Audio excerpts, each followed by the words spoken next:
Uncensored. Welcome to COASTER-net Uncut. Hello, ladies and gentlemen, and welcome back to another episode of COASTER-net Uncut. Now, each and every week I tell you guys that we have a very special show lined up. But if indeed there ever was a time that was more true than the others, tonight is indeed that night, because tonight is our 25th episode. Yes, it just seems like yesterday that me and Danny sat down in front of the computer screen and talked about Fury 325 on our first episode. But here we are now, ready to discuss our 25th episode. And we also have a very special guest with us. But before we get to him, let me introduce myself. Of course, I am Andrew Barczyk from Chicago, Illinois. And I am Danny Miller from Rochester, New York, and our very special guest, he's over here tonight. I'm poking him in the ear right now, or something like that. It's our good friend Brian, and this has been a long time coming. We've been talking about having this guy on for a while, and finally Brian is joining us tonight. Brian, why don't you say hi to the folks? I finally convinced you guys it was a good idea. We'll see if that was true or not, but thanks for having me. I'm excited to be here, watch your episodes. We'll find out. I love your shows. I'm coming to you from Nashville, Tennessee, and I'm excited to be a part of this 25th episode. That's a great milestone already for you guys. I feel like I just started watching, so I'm excited. Well, it's definitely an idea. I don't know if it's a good idea, but it's definitely an idea that we had. So that's we'll let the audience decide at the end. Tonight, though, for our 25th anniversary, we have a number of different things lined up that we're going to talk about. The first segment of the show is going to be a discussion on something that is near and dear to a lot of our hearts, and that is the Universal Studios announcement that they will be partnering with Nintendo in the future. King Kong.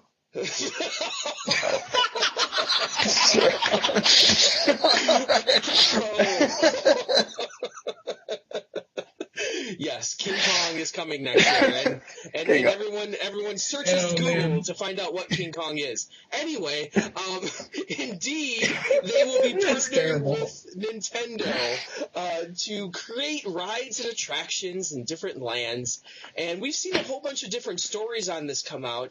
Just today on COASTER-net, we posted from the Nintendo perspective of the Nintendo execs basically saying that this was not a recent decision, that maybe as soon as the opening of the first Harry Potter land, Universal was already in talks with Nintendo trying to get them to sign on to be the next big property. So what do you guys think about this move for Universal? Because I find it very interesting myself. I'll let Brian go first here. We'll let him jump on it. Oh, absolutely. So I personally think it's a great idea. Let's just talk about in terms of competition. Ever since Universal did the Harry Potter thing, everybody kind of saw bringing those kind of brands and that kind of entertainment to the park attracts this brand new guest.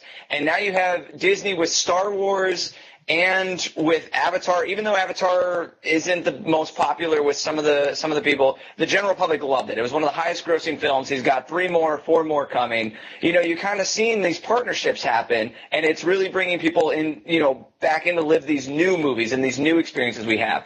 And Nintendo, personally, I'm a gamer, and I love Nintendo.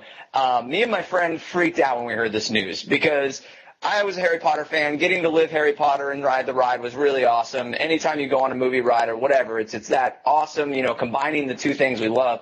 To bring Nintendo to the parks, we were just going over the possibilities, what that could mean. I mean, even just having the character meet and greets, which will be awesome, to the actual rides. And I think you're going to see a lot of people who aren't really interested in what the amusement parks are doing, or even people who don't care about Harry Potter, Avatar. You have a lot of Nintendo fans out there, and the fact that they're going to be able to go into their favorite worlds and whatever they're going to conjure up for this idea, I really think that's going to hit home with a fan base that might not be as interested in some of these other topics. So I think it's a great move, honestly.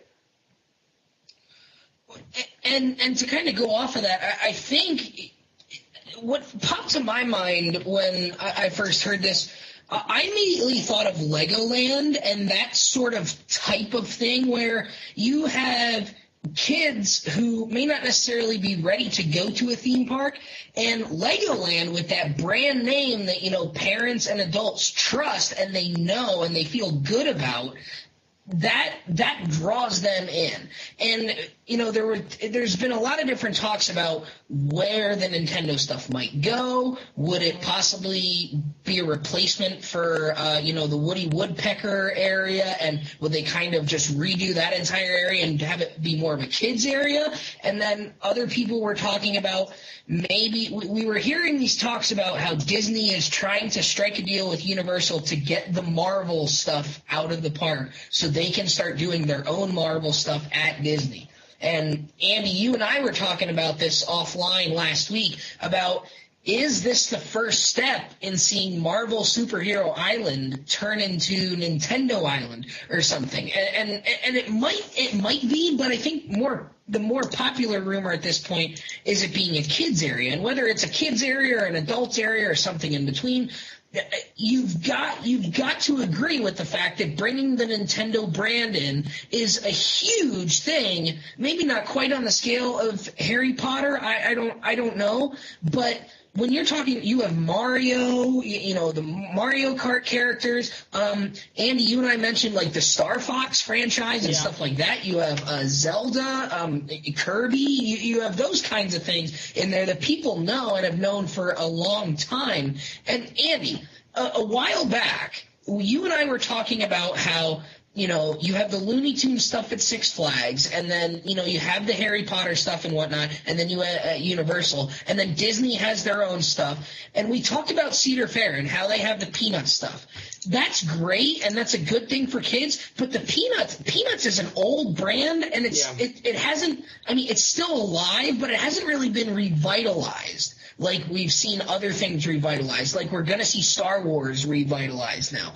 And I said to you a while back, I said if Cedar Fair wanted to do something to really change their kids' areas, they would go Nintendo. And now maybe we know why they haven't gone that route, because it sounds like Universal has had this in the works for a while. So I think it's an excellent business move from a business standpoint, but then also from a guest standpoint, because even if we do see it in more of a kids area type of thing, I think it's definitely an upgrade over Woody Woodpecker. You could still keep the coaster if you wanted to keep the coaster there. And people would lose their minds if we ever got like a Mario Kart virtual reality simulator. Oh my gosh. People would lose their minds if they could actually ride Mario Kart and all the stuff with that. Like people would go nuts. Maybe more so than the Harry Potter stuff. I don't know.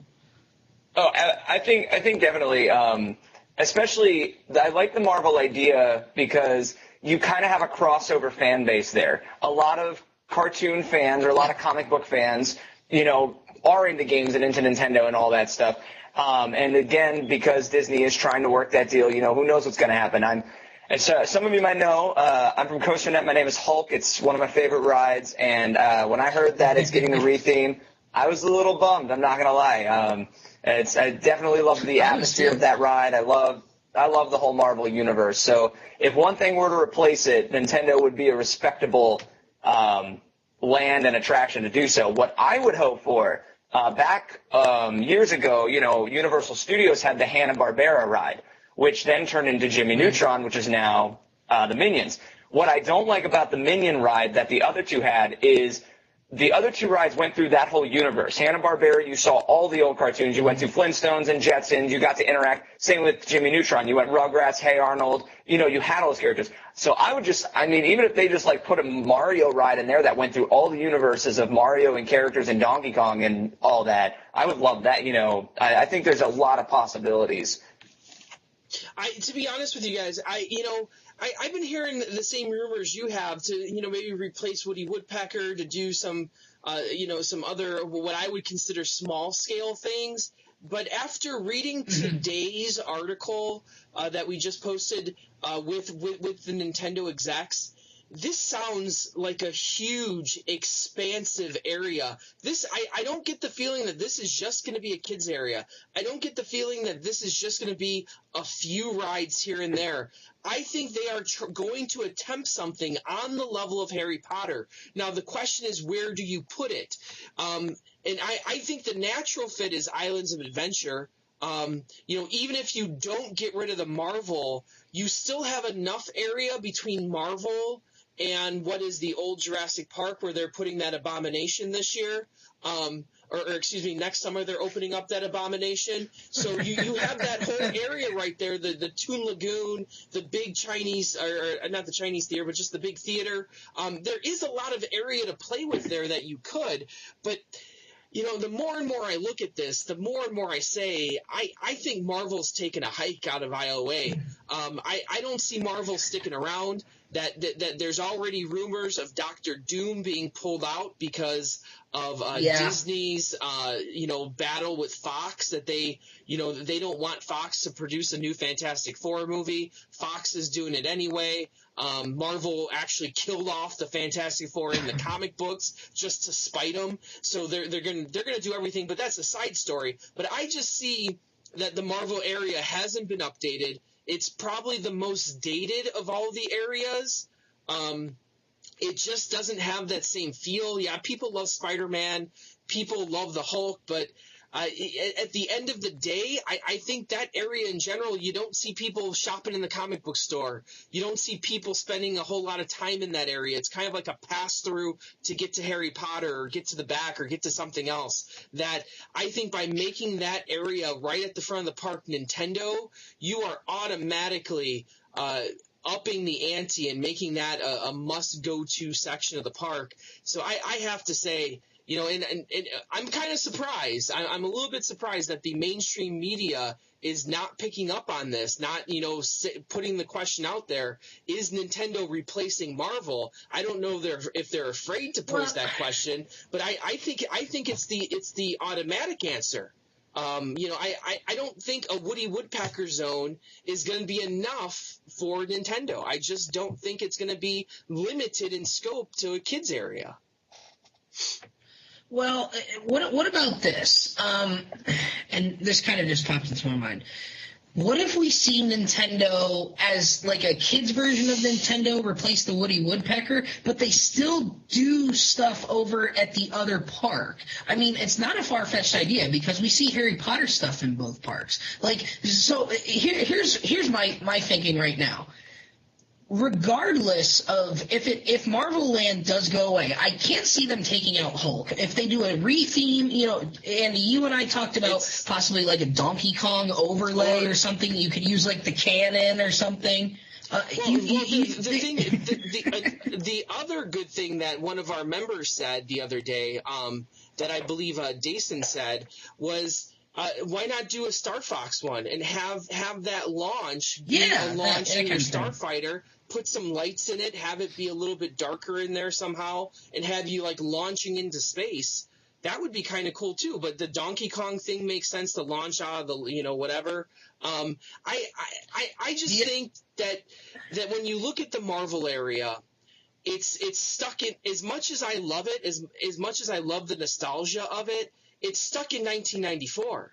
That the Hulk cartoon, the Spider-Man cartoon, that everything is based on, it's stuck in 1994. They just updated the Spider-Man actual ride to feature the new looks of the new characters, but the queue, the whole the storyline itself hasn't changed. Exactly. Is your point? And it's like the other two rides, the Doctor Doom, it hasn't changed, and that's a lame-o version of a ride that we have at like Cedar Fair and Six Flags parks, and then the Storm Force Acceleratron is really just a spinning ride. It is. It's one of the only shot towers.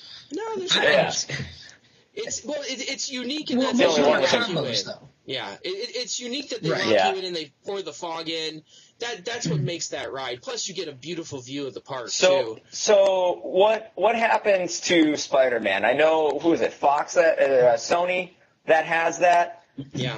I forget how that's all split, because some people have the movie, some people have the park, some people have the comic, and they just updated that. And the only rumors I've heard involve Doctor Doom and Hulk. So I don't know if you leave that because, I mean, it's hands down one of the best dark rides we've had for the last 10, 15 years, however long it's been around. I can't see that changing, even if it did change to Mario, which I think would be incredible to have a Mario ride. I don't know what happens with that. I see it changing. I see it changing to a Mario ride. That becomes your headliner. You use the same basic ride system. See, I don't. I can't see them changing the video. You just change the video. It's the same ride. But I still don't see them doing that. And all the scenes. I think Hulk, I think you can retheme, you can do an overlay for something because it's still the same ride. Doctor Doom, I don't think anyone will really miss. You can just call it Yoshi. Yes. Yeah, or Luigi, or whatever the hell you want to call it. Luigi, there you go, Luigi. I don't know why I said Yoshi. Nobody even knows is back there. The Stormforce Acceleron, or whatever the hell it's called. That's behind the lockers. Nobody knows that that's even back there. Yeah. The Spider-Man ride, until they built Harry Potter, Spider-Man was the dark ride. That was the dark ride for a decade, over a decade. And they spent all that money a couple of years ago to completely remaster it, redo the film, and I just don't see, if they knew that this deal was coming and if they've been working on this for a while, that was after the Disney deal too. Yeah, exactly. They did all that. That's the thing. If they ever thought that there was going to be some chance of the Spider-Man having to go away, I feel like they wouldn't have invested that money into it. And they wouldn't have spent that money. About with Transformers being the same system, maybe that's why they did Transformers the way they did, because it kind of makes up for that, and they're really similar. But, I mean, a lot of the rides at the Universal are kind of the same. You sit in a vehicle and you go through a simulator. I mean, it's kind of like what Gringotts is, even though it's technically a coaster. Harry Potter's a little different, a newer version of that. You know, you're going to be in the Jeeps for this King Kong ride, but generally speaking, it's sit in a vehicle and go through a dark ride is what a lot of them are. You're riding the movies. That's what you have to do to make that happen. I just can't see Spider-Man going away that easily. Here's my point, though. When they updated it, what did they actually update? They updated the cameras. They did some new 3D stuff, but the only new 3D stuff was updating the character looks. How long does that take? I said the motions they did completely re-render the characters. Yeah, like the motions are still the same. The characters do the same exact thing. They just updated their costumes to be more modern. So the equipment that they're using is what cost all the money. It was the updated screens, the updated glasses, the updated video, the actual projections. That stuff is all still – if you switch that to Mario, all that stuff is still being used. You don't lose any money. The only money you lose is on the time that the team spent trying to update the people's character clothing. But all of the actual live scenery inside the buildings, like the skyscrapers and the pipes and the sewers, all that stuff has to come out. But how much? But they didn't update any of that stuff. That was all that's all original installation. No, they didn't update it, but that would still have to come out. They would still have to completely tear out that inside of that building. I'm not saying that they're not. I'm saying that it's not really a loss of money for them having to switch it to Mario, because the only loss of money is in the 3D animation stuff, which is probably the least amount of money that they spend on the entire project. And to be honest with you, the Spider-Man ride is getting a little dated. It's kind of dumb with the spider signal. How dare you? Yeah. I don't think so. I'm a Spider-Man fan. There's no such thing as the spider signal. It's funny, but at some point, I think it loses something. It's true. It's people have seen it. People have done it. It's like why they had no problem pulling out Jaws. They had no problem pulling out Back to the Future. Like this, from all intents and purposes, they're pulling out the Bill Paxton spectacular known as Twister.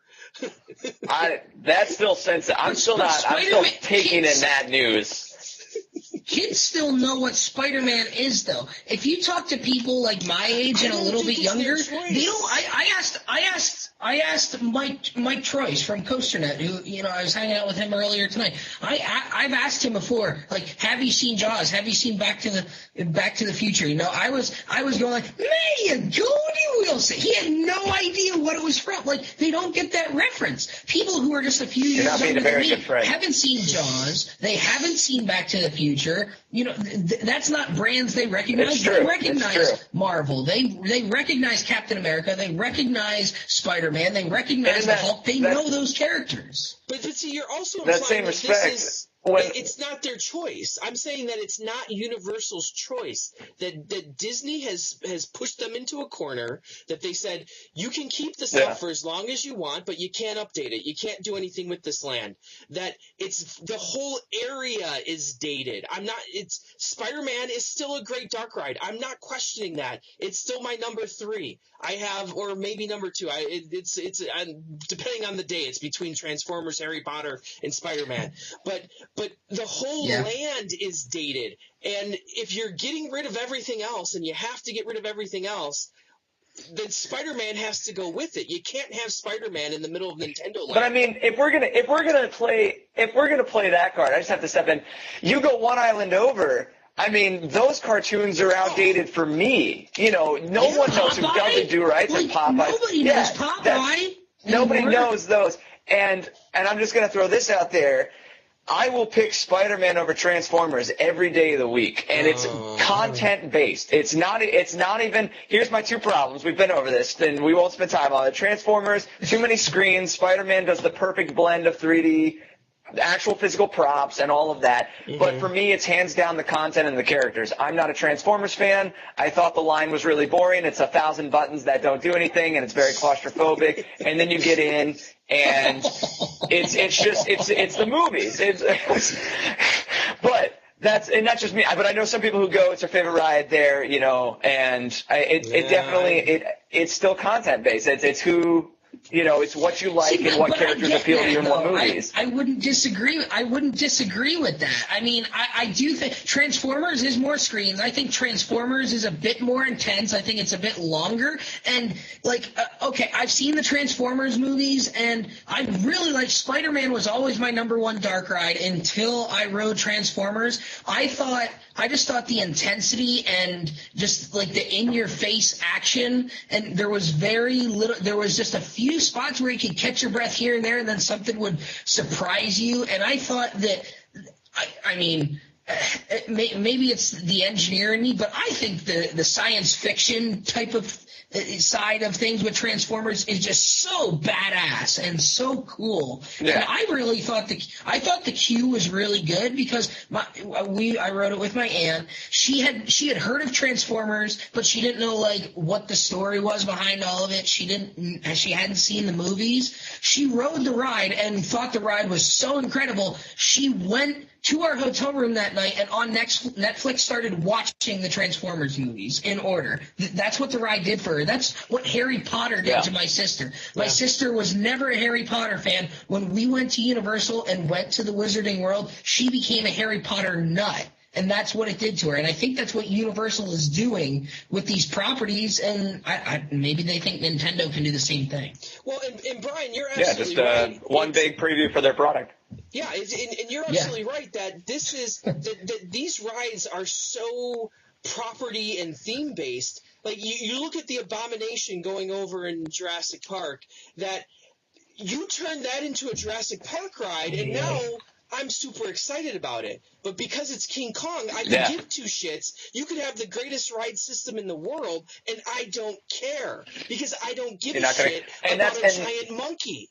And that's, I mean, you see that with Harry Potter. People ride Harry Potter and they're like, I don't get it. Like, they get off Forbidden Journey and they're like, the technology's cool, but I don't really care about the ride system. And, we went down to the Harry Potter event earlier this year, and it was the first time my family had been to the park in a bit. And we did Transformers, and my wife wasn't feeling well at the time. And when we went back to ride it, we all had, Fast Pass or whatever, and I asked my whole family, you guys want to ride Transformers again? They're like, no, we'll go do Mummy again. We'll meet you afterwards. And so, they had no interest in rewriting it. They thought it was like, but Spider-Man we did 3 or 4 times. So And it just depends on what clicks with who. Because if you look at Disney wouldn't half those rides if people don't have the nostalgia or the attachment. You're just in a boat in a really poorly themed, really weird robotic ride. You know, like people have emotional attachments to Peter Pan. What's up? I mean, Disney, you want to talk about parks like Universal, everybody dogs Universal. They're like, oh, they put the same ride system in. Magic Kingdom has the Aladdin, 2 Dumbos, and the Rocket Ride. It's a carnival ride. They have it 4 times, and people will wait. It's not even a cool ride. It's a flat ride. It's not even a cool ride. No, it's not. It's crazy. So, I mean, all you got to do is attach that story to it. Yeah. You know, and I think it comes down to a business decision that I think there's an opportunity here for Universal to expand, to do new things, to have complete creative freedom for the most part to do whatever they want. Whereas with Marvel, even though Spider-Man's a great dark ride, their hands are tied at the end of the day. There's only so much they can do with that. There's only so much they can market with that. It's doing a great job, but the rest of the land is floundering.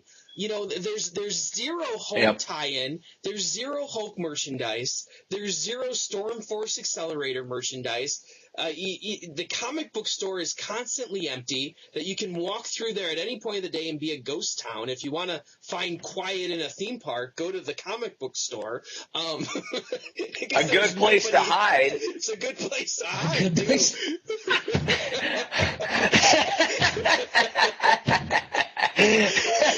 I think we just answered somebody's question here. But I think it's a business decision at the end of the day. Yes, Toon Lagoon is completely outdated. There's no reason that should still be there. But I think it's a business decision. Disney's putting the pressure on Universal. Universal wants to do more stuff with that area at the front of the park, and I think Nintendo is the answer, and I think Nintendo takes over all that stuff in Marvel's area, and I think Spider-Man be damned at that point. Yeah. I think so, and it's going to be hard. But I mean, it's exactly right, because when you go in with that crowd and you're with people who know nothing about the park, they get under that archway, and Hulk just has that opening statement, and people are going to go that way. Now it's Harry Potter. They know it's in the back. They got to get to it. But before that existed, Marvel Island was flooded immediately because you had that opening statement. So if you pair that, I mean, it's very ideal land for that, for something you want to push, and people would get on board with Nintendo. You get to live the movies, now you get to live the games. I mean, that's going to touch home with a lot of people. Touch base. Touch home. I don't know that. I think we've covered that topic pretty thoroughly, but I think there's some other interesting stuff going down in Orlando that I think we would be remiss not to talk about. And right down the block from Universal, there's a park that has taken some flack in the last few years. Holy Land Experience. The Holy Land Experience. No. Not where we're going. Not that far down. Not that far down. Whatever. But yes, we're actually speaking of SeaWorld, and there's some rumors floating about SeaWorld. Now, I know you two are big SeaWorld marks. You both love SeaWorld. I'm not a huge fan of SeaWorld Orlando. I love SeaWorld San Antonio. I was not a huge fan of Orlando. But that might be changing soon, because there's a rumor. Well, it's not even a rumor. It's a guaranteed deal that we are getting a 200-foot roller coaster at SeaWorld Orlando. Announcement in a week from the time we're recording. Yes. So what do you guys think this is going to be about here? What do you guys think?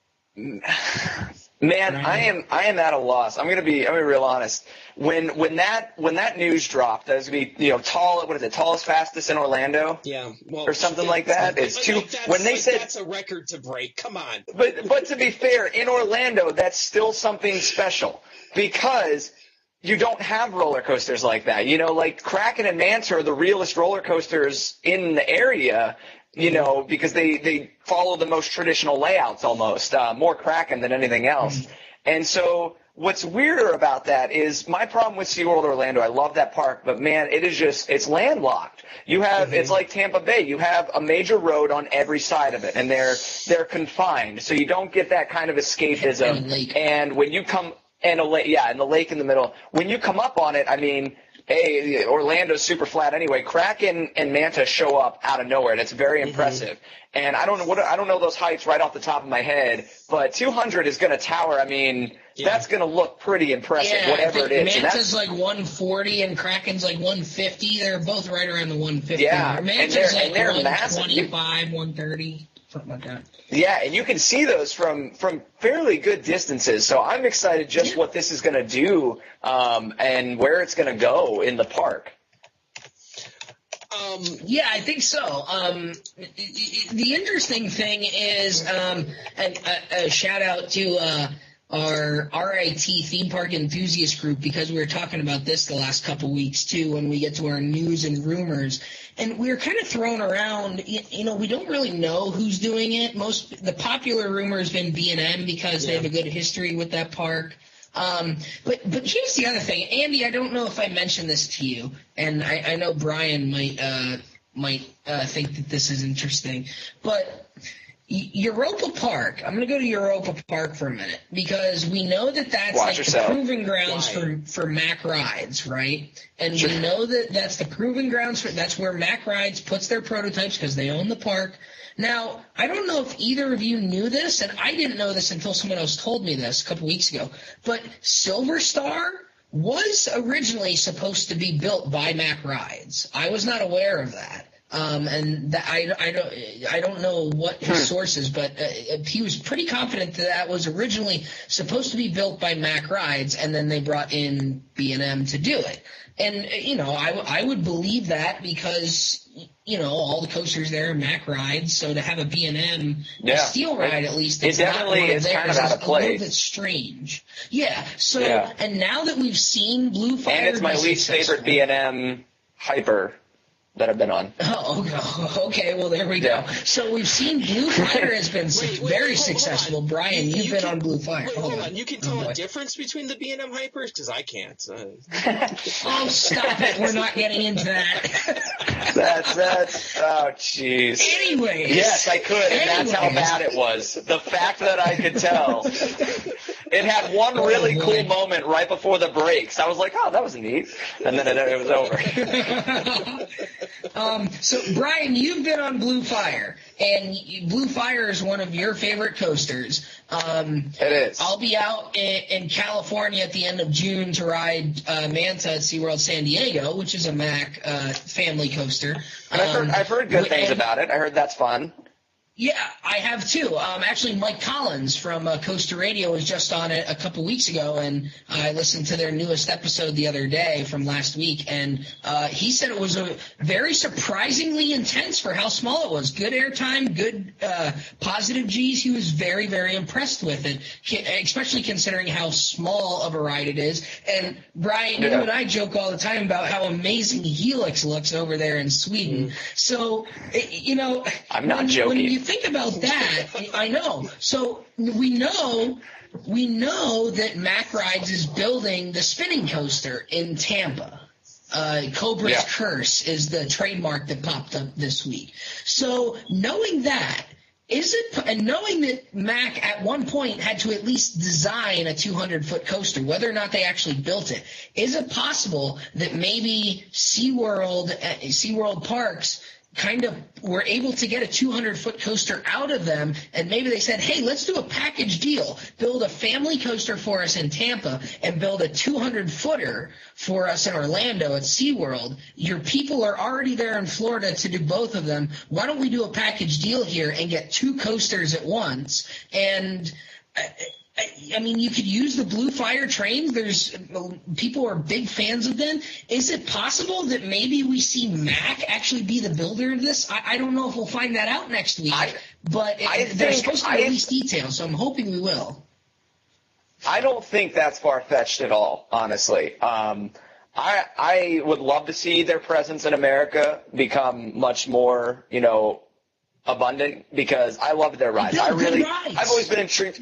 They build good rides. Like, you know, I love my Blue Fire experience. I had one of the greatest coaster experiences I've had on it, and there was a lot of things, you know, as we've gotten older, it's not just like, oh, the forces and all this. There's a lot of things that go into the ride experience. I mean, it could be just the mood you're in, you know, but the trains were one of my favorite things. That elevated seating with just the lap bar, and might I add, no ankle restraints, but just a lap bar, and going through those inversions. I mean, it was the most freedom I've ever had on a coaster, and had good forces, had great speed. The theming was awesome. That's more Europa doing that, but they build great coasters. And from what I've heard, Helix performs amazing. Devin Olson has praised them, and I've heard some people talk. I mean, everybody. I haven't heard a bad thing about Mac, so I think we could see a very large coaster come. And their track design, again, this isn't even a consideration, but would be a smaller footprint. B&Ms are big coasters. You know, even their smallest coasters are big coasters. Their track is huge. Their trains are massive.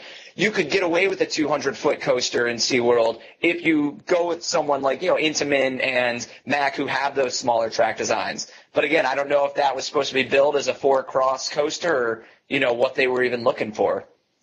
And I think that's what excites me more about, you know, SeaWorld to me, it's, you know, it's whatever. But I'm more excited of someone coming in and filling the void that Intamin has left behind. That I know we're going to have a whole bunch of questions about this later on. That Intamin, for all intents and purposes, is gone. That we haven't seen a coaster built by Intamin for a very long time. I think that's our first question. They're building, you know, drop towers. They're building everything else but coasters. So someone needs to step in. And you know, a lot of people are looking at what RMC is doing, and that's great. But I want another company outside of RMC, because I think we have a lot of examples of what RMC can do. Maybe they're only scratching the surface at this point. We don't know.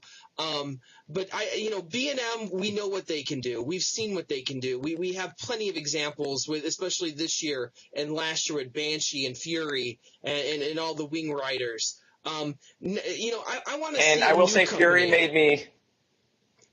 Yeah. Oh, I completely agree. And Fury definitely opened my eyes to show us what B&M still has some tricks up their sleeves, you know. And like we joked that you can tell the difference between the Hyper, because I feel the exact same way. I lost interest in those coasters because I thought that they were all the same, you know, they're fine. And Fury just didn't feel like a B&M to me, you know, and so when with the possibility of SeaWorld being a B&M, I'm back on board. I was like, all right, I'm not going to say anything, you know, so, but I agree. I think it's time for a new steel coaster company to really, you know, step in and touch the other things that. Exactly. It just feels like there's a lot of continuity when you go from Behemoth to Intimidator to Diamondback to Nitro to Goliath. They follow the same plan, and it's like with RMC you see a lot of different stuff. So if we get a Mac 200-foot coaster, it's something we haven't seen before. I think is the feeling people are getting. And I think with B&M, and people always say, well, you know, they're good rides. They're good rides. Yeah, that's fine. But you know what they don't do is when you have something so similar, it doesn't inspire me to want to travel a distance to go ride that coaster. That, you know, when I'm in Diamondback, why should I'll get to it when I get to it. Yeah, why should I travel the extra 6 hours to go ride Intimidator at Carowinds? Or if I've ridden Nitro, why should I go try and ride like something like Apollo's Chariot or any of the other hypers? They all begin to blend together. So it's good for that market because that market doesn't have that, but it's not good for the enthusiast trying to go out and try new things and get new experiences, because I've already had that experience. I don't need – if I wanted a solid ride, I would just ride the ride at my home park. I don't need to travel 8 hours to go ride the same ride. It doesn't make sense. So that's why I'm really hoping that maybe this is a Mac ride and not so much a B&M. You know, but who knows? Maybe it's a B&M launch too. We don't know. Maybe they'll launch a 200-foot coaster somehow. Well, and there's no saying that it couldn't be like a launched Mac coaster, a launched B&M coaster. It does get over 200 feet. I mean, it could be. Who knows? That was my question when Devin and I were discussing this. I was like, you know, has Mac done a top hat before? or something. Because my question is, I'm so curious how they're going to reach 200 feet and those speeds in that park. Because I just don't see a lift hill, honestly. If we're talking about it, I expect it to be launched. I don't expect it to be a lift hill. But that's just because of the location and just the nature of. What if we get something along the lines of like, okay, here's what I'm thinking. Like, we know that Mac has done like their version of a megalite similar to what Intamin has done. But what if they did something like an accelerator at Knott's Berry Farm, where it is like a 205-foot top hat? But then there's more to it after that. It's not exactly. exactly. Oh, yeah, that's exactly you get an actual yeah. ride after it. I think we could see that. I wouldn't be surprised. I think now, that would what be would great. you do for a theme, though? You'd have to come up with something cool for a theme. Dolphin. Well, and I'm honestly hoping they have where the Shamu Stadium is and whatever that other stadium is and that giant boardwalk. I'm hoping and expecting it to play over that water somehow. Now, again, I don't know. That's just me being really hopeful. I don't know if they'll kill that area with a coaster. Some people think roller coasters are scenic. Some people think they're obstructions. That's one of my favorite places in that park is that giant lake to just go out and you kind of can get away a little bit. And I would love to see some low turns over that, or kind of almost similar to what that SLC Vekoma is over, what is it, Blackpool or wherever they just put it. It does all that water interaction stuff. The one that's completely over water. Yeah, that thing completely. looks Again, cool. that's a terrible actual example, but something like that. Right. Now, we also, a lot of people said the same thing before they built Manta. A lot of people said, well, where are you going to put it? And they didn't really, they just kind of plopped the station down and found them, they kept it higher off the ground. And it's a little easier to do with the flying coaster. It makes a bit more sense. So I don't know. I think most people are in agreement that this is going to be a traditional or a closer to traditional sit-down coaster. So I don't think we're going to see an inverted coaster. I think Manta is a little bit too close to that to build another one right away. I don't think we're seeing a wing coaster or anything like that. I don't think it's going to be a new style. I don't think. No, I would love for it to be, I'm still kind of like, I wish the wing concept, like Furious Baco, right? Is that what it's called? I hear there's vibrations and stuff, but I love that concept, the high speed on the wings, the launch, because I like the B&M wing riders. They're the only ones I've ridden, but there's just something missing. I'm not really sure what exactly it is, but intensity is what it is. It's intensity. No, seriously. For those of you watching, I try to be the nicer, more like I'm not going to call the coasters out, but that's it's intensity. It's true. Take them like X-Flight, Gatekeeper. They're nice, smooth rides. Their transitions are really nice. The inversions are very smooth. But the thing that's missing is the out-of-control sense that you're on a roller coaster. Everything is so controlled on a wing rider. It's almost disgusting that you never feel like you're out of control.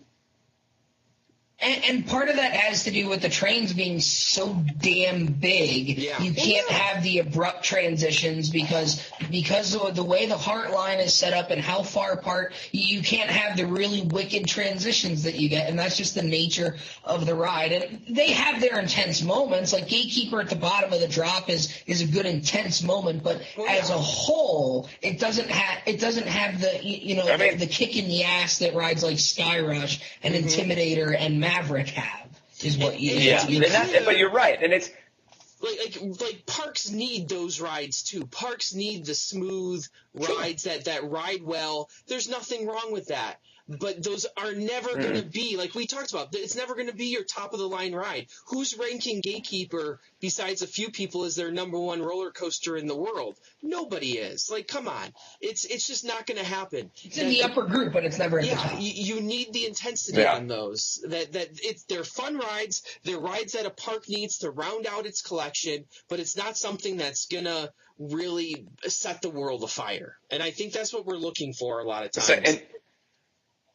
Oh, yeah, absolutely. Especially as enthusiasts, we really, really push that. I will say, though, just in respect to the B&M, I mean, Manta and all the other flyers, that pretzel loop is still one of the most intense inversions I think I've ever experienced. You know, and it is, they're great at those moments, you know, but overall it's a very mellow, kind of chill ride. Now I love Manta because the theme. Very relaxing, very graceful ride in general. Manta with a really intense moment thrown in. Well, what if you started piecing those intense moments together, that you started taking things like the pretzel loop and putting it with the gatekeeper's first drop into the loop, and you start now you're talking about what Intamin does basically is you start piecing those things together, and you have a ride that doesn't let up. That I feel with B&M, there's points. It's almost like a movie, that there's points, there's highs and lows, and not to be punny there, but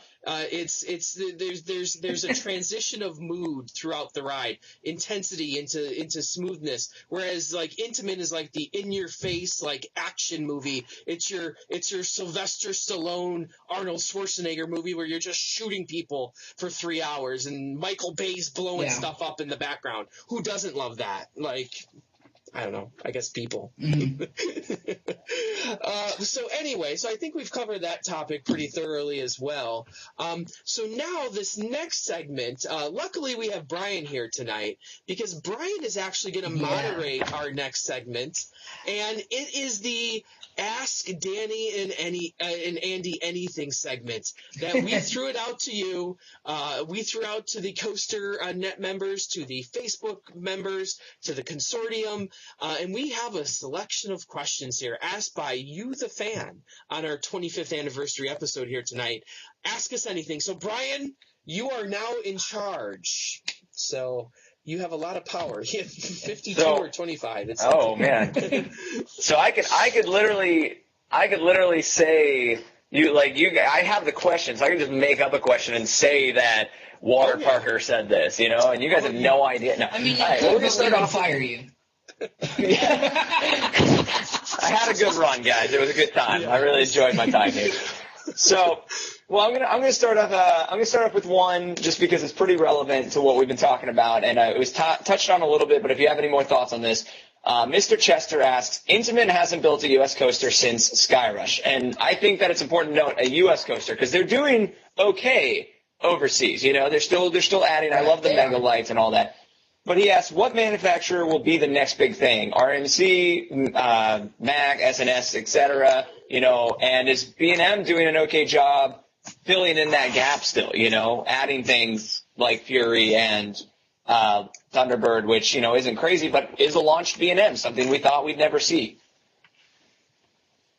Well, I personally think, I'm ready for something new, and if you haven't picked up in the last hour what I've been talking about, I'm ready for something new. I'm pretty much done with the B&Ms at this point. I think coasters are really cyclical. That in the 90s we saw a lot of B&M installations. In the 2000s we saw a lot of Intamin installations. We've kind of transitioned back into a lot of B&M stuff over the last few years with Fury and Banshee and Thunderbird and X-Flight and Wild Eagle. All these B&M installations over the last few years. I think it's time that a new company start doing stuff. Maybe that company is RMC. And maybe RMC has huge new plans. Maybe because so far they're just dabbling. I feel that they've done a few custom woods. They've done a few Iron Horse conversions. We're just starting now to see what they can do with Twisted Colossus and Wicked Cyclone. They're also getting involved in all steel coasters. That even though SNS is technically producing it, RMC made the steel for Batman. And maybe RMC is going to do a completely custom steel coaster soon. Who knows? I don't know. Danny, what do you think? Yeah, I think it's.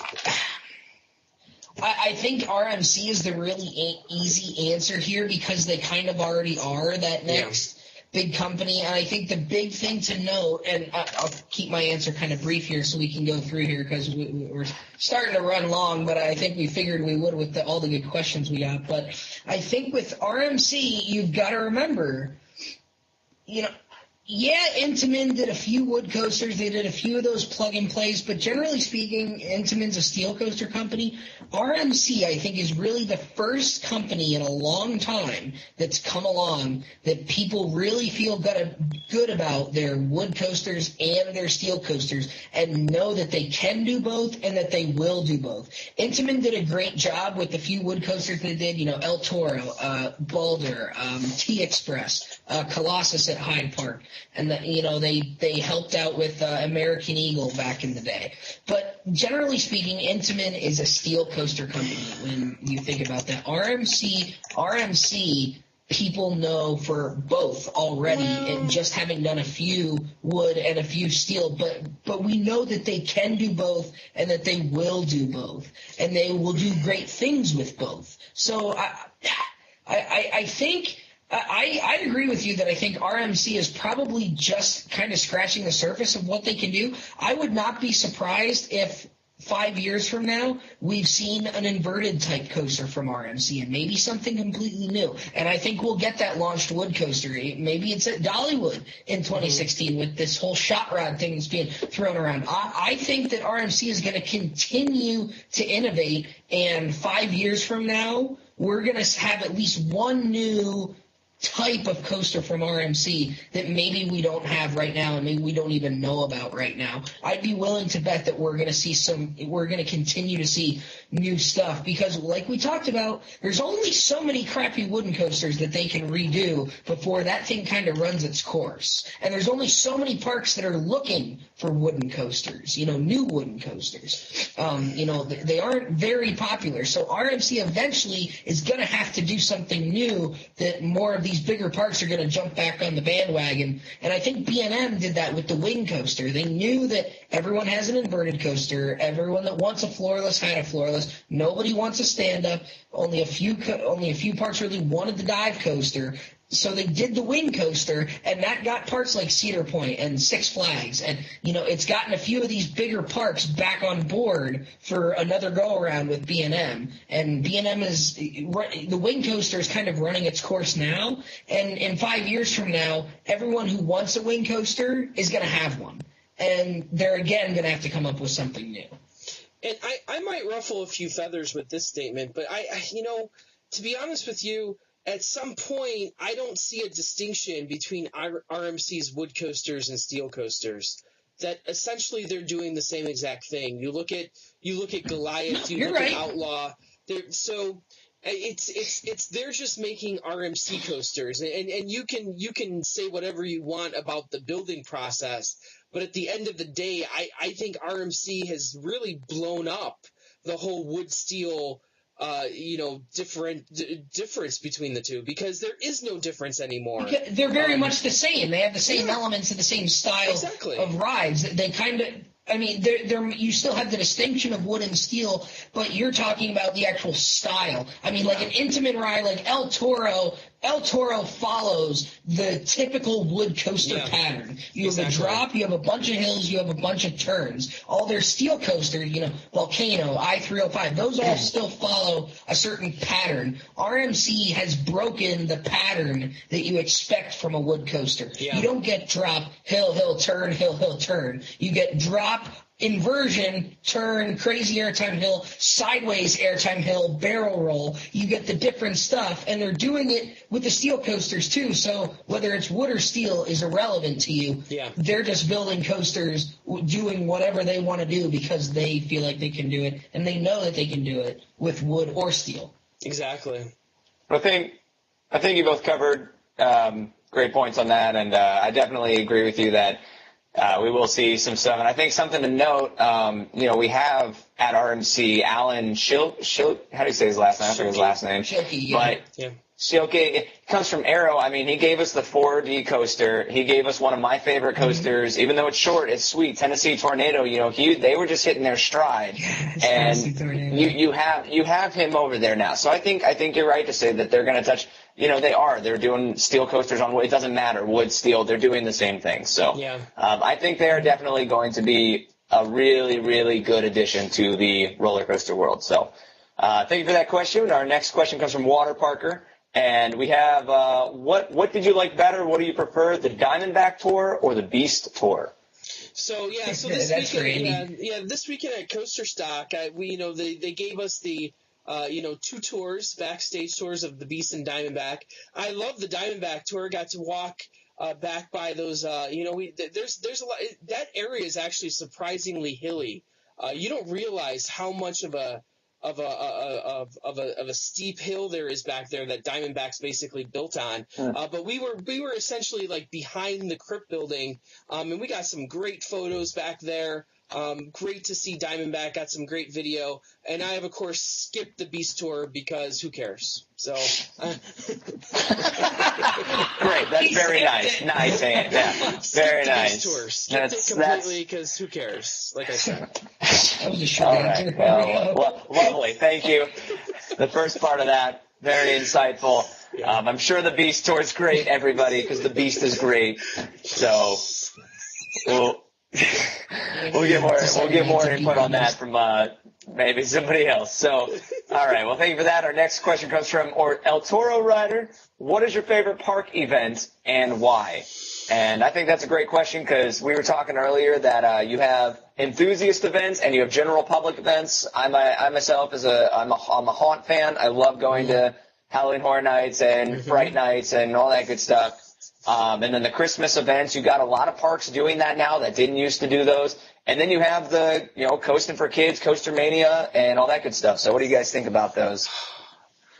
There's so many good ones. I think the standouts for me are Coaster Mania, just because of the vastness and extensiveness of the event, and the fact that the park does it for free. Like, it is of no cost to the enthusiast that's really neat, isn't it? Whatsoever. It's amazing.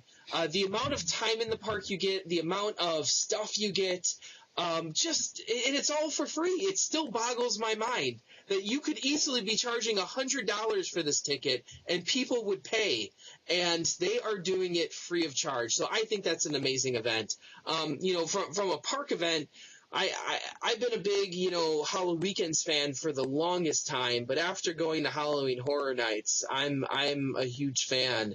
I think, Brian, we might got something in the works about that coming up. I think me and you might have a little side project about that. We'll see how that turns out.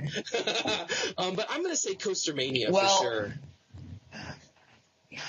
All right. Well, so this is interesting that we got this question now because, Andy, I think you and I might have an answer to that in another week or two after we do Halloween Nights down there at Holiday World. We always hear great things about that. It's kind of the one time a year where you get to ride all the Holiday World wood coasters in the woods in pitch darkness. You don't, since they close early, their family park, you don't get to do that unless you get to go to Halloween Nights. But so we may have to amend our answer in another week or two. But for me, see, this is tougher for me because I don't get to go to a whole lot of haunt events because I play hockey in the fall still. So I don't get to go to the haunt events. I've been to some Christmas events. Hershey has a nice one. I've been to Christmas events down at the Texas parks. They do a pretty nice job with them. I'll bring up a couple. Media days are always nice, but those are so few and far in between. The two that I've done the last couple of years that I've been a fan of. First is an ACE event up at Coaster Mania, like you said, is always fun. But Canada's Wonderland does an event called Roller Coasters A. It's run by Ace Canada. My friend Jordan up there and his dad, they help run that event. And Ruth Archibald, I think, is the regional rep up there.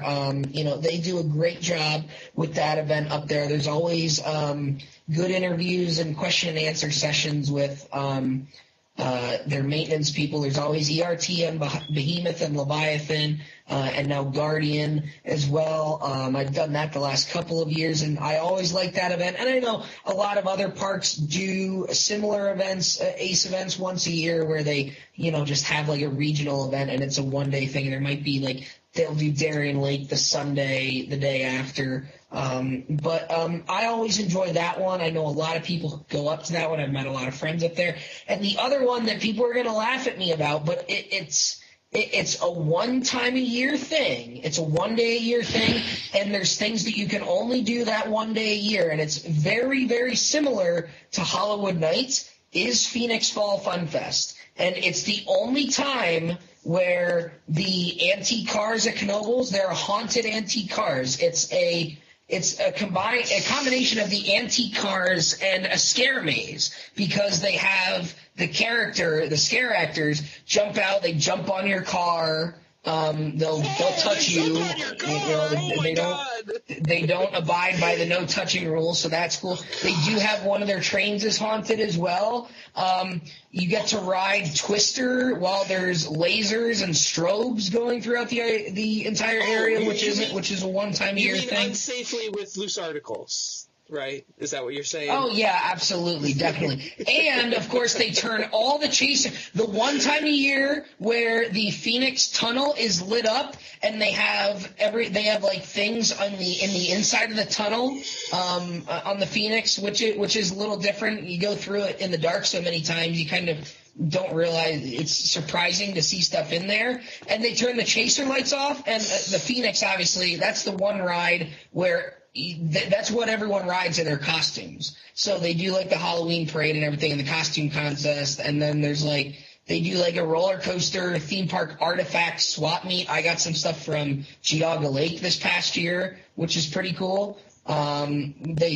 People selling paintings and pictures, which is pretty cool. That's when they do the Covered Bridge Festival as well, so you can it's not just coaster people that are there, but everyone gets to ride the Phoenix in their costumes, which is kind of like the traditional thing. I think my sister last year rode Phoenix with the light-up squid hat that you see at the parks. Yeah. And my uncle had a hat that was a giant pepperoni pizza.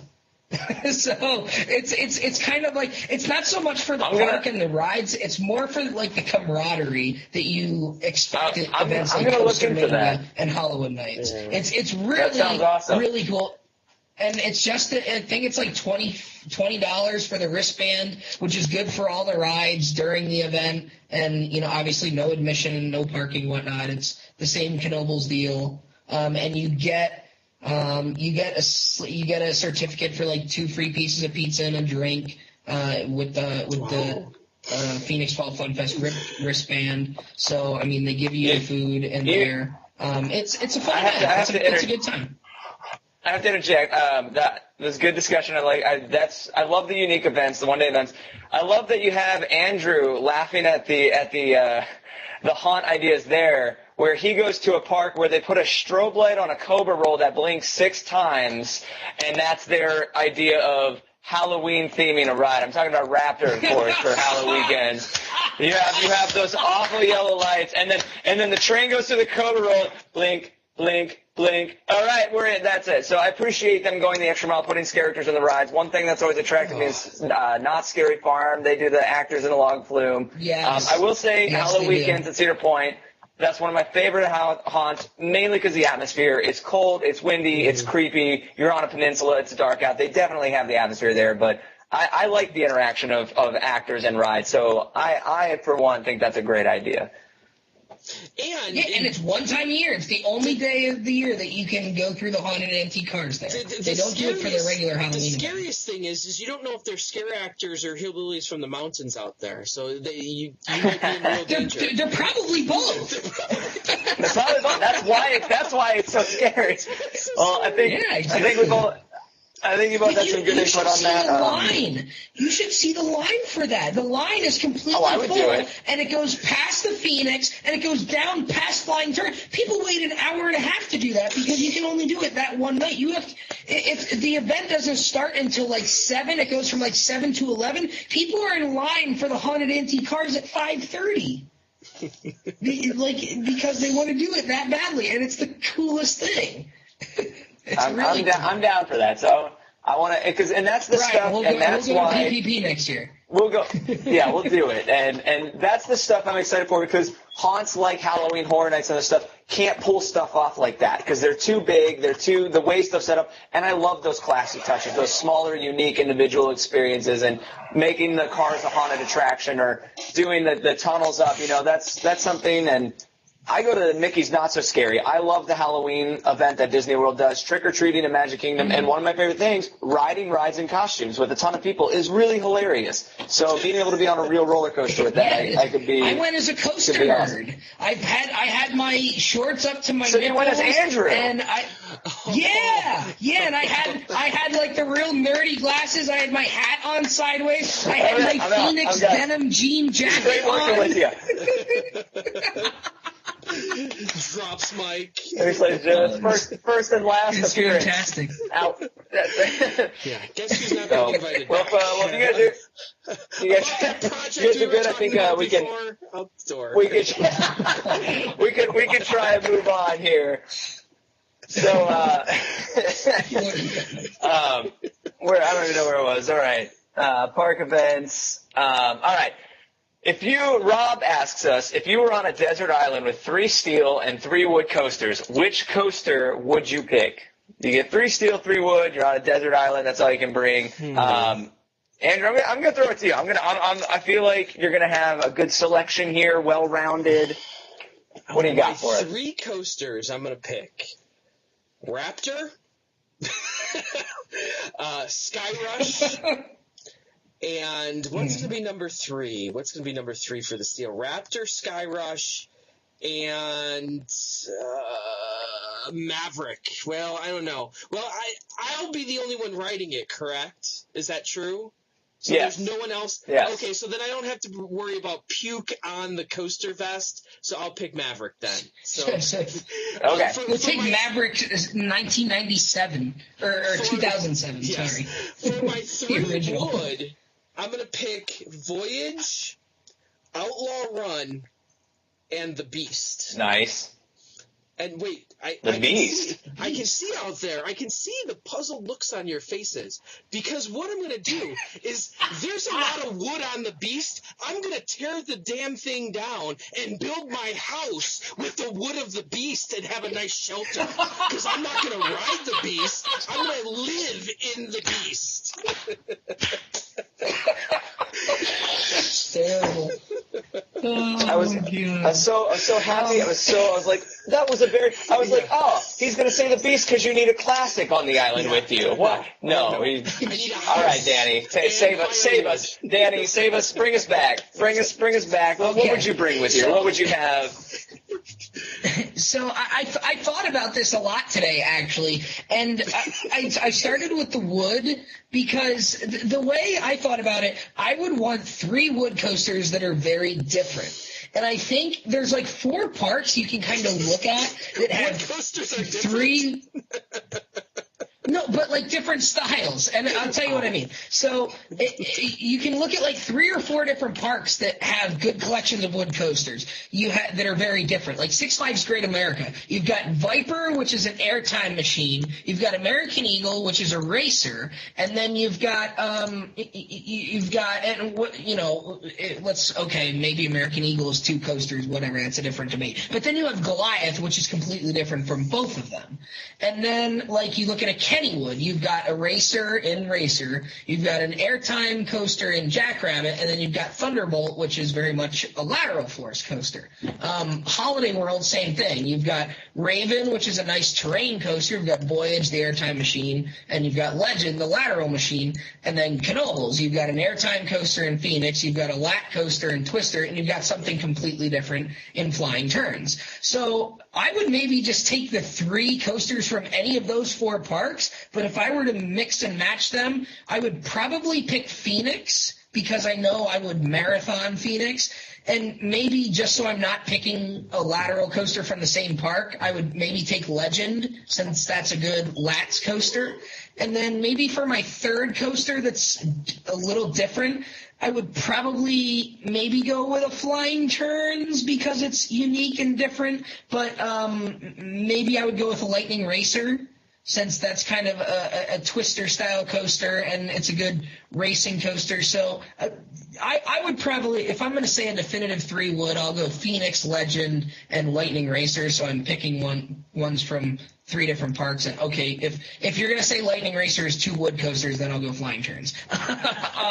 So then for my steel coasters, Brian, I'm gonna take Manta. Sounds like obviously. a pretty boring island already, to be honest. No. Okay, well then, here, I'll make it better. Instead of Lightning Racer, I'll take the Beast at Night. How about that? That's better. Better. Here, Better than another. Raptor, that's for sure. Get out of here. Yeah, for sure. So I think I would go with Manta, obviously, since that's my favorite steel coaster. I'll go with Apollo's Chariot because, you know, that's your big airtime coaster for me, from the steel side of things. And then that wasn't a joke. All right. Sorry. No, okay, all right. So, and then I would take Raptor so I can tear it down and build my house out of steel. No, and then after Raptor gets torn down, I'm gonna go with an oddball here, and I went back and forth here, and I'm kind of debating between like. No, I'm not actually putting Raptor in my park. That's stupid. A waste of a coaster. So I'm kind of debating between like either a Mummy or a Space Mountain or like a Wonder Mountain's Guardian because I kind of want like a dark ride experience too. So I'm thinking Danny screwed Raptor, exactly. Maybe if Wonder Mountain's Guardian maybe isn't enough of a coaster. I mean, it is a coaster, but maybe it's not enough of a coaster to kind of answer the question. So I'll go with like a Revenge of the Mummy or a Space Mountain. Flip a coin, pick one. I don't care which one. Perfect. And you get your shelter with that too. So yeah. Right, exactly. So maybe I'll go with Mummy since it kind of has a launch in it too. So, nice. So you kind of got a launch, you got a little bit of intensity, and you got a dark ride too. So I think I tried to go with a variety there. That's good. Yeah, you guys kind of, both of you covered, and even though there were some weird selections, you covered. You got an intense ride, you got some inversions, you got some relaxing, you got some. I'm not a Raptor fan. I understand people love it. I get that. That's I'm trying to get out of this. I got nothing. So that's good. No, I like it. I would agree with you. Mummy's a great selection. I'm more of a themed coaster person, themed ride. I'll take a themed ride over a non-themed ride usually just because I enjoy the whole atmosphere and experience. So moving right along, we have a question here from Andy. And you guys you mentioned Wonder Mountain and stuff. Give thoughts on 2016 rides for Cedar Point and Canada's Wonderland. Now, I haven't been able to be in the loop that much recently, but did Cedar Fair announce that they plan on bringing dark rides to all of their parks? Was that something that was said? Yes, they did say that. So and how I do you guys? think What do the you? general thought? The general thought is that they're going Triotech, and that would make sense. The earlier reviews from Voyage to the Iron Reef is that that's really, really good. I was a big fan of Wonder Mountain's Guardian. I'm really excited to get on Iron Reef next month, so we'll see how that goes. For me, my thoughts are pretty simple. I think we've covered our thoughts on Cedar Point, really, with the 5-year plan show, and what we think is coming in the future. Canada's Wonderland is a little different because there's a lot of people saying that they think a wing coaster is coming up there before too long. I think they need a wood coaster. All their wood coasters, the Ghoster Coaster, the Mighty Canadian Mindbuster, and Wild Beast, all opened in 1981 when the park opened. So they are sorely in need of a new wooden coaster. The ones that they have are not in great shape. Wild Beast beats you up pretty good. Mindbuster is a decent ride. There's not a ton of airtime, and it does beat you up a little bit. And then obviously the Ghoster Coaster is the same as the one at King's Dominion and Carowinds and Kings Island, the smaller junior one. So I think they really need a wood coaster. I think they're going water park for 2016 is probably, or 2015. I know they're doing water park stuff that's reopened, but I think they're going water park expansion maybe into the Skyrider area now that that's gone, the Togo stand-up. In terms of coasters, I haven't heard anything, but I think wood coaster is the next logical step. I think you're right on, especially, and it's crazy too for Canada's Wonderland because they have a lot of coasters. A lot of people forget how big of a park that is, and it's crazy that all their wooden coasters are very old and very, not outdated, but very rough. So I think that would be a good addition. But I'm going to go back to Cedar Point here. Here's my concern, and I'd love for both of you to input on this.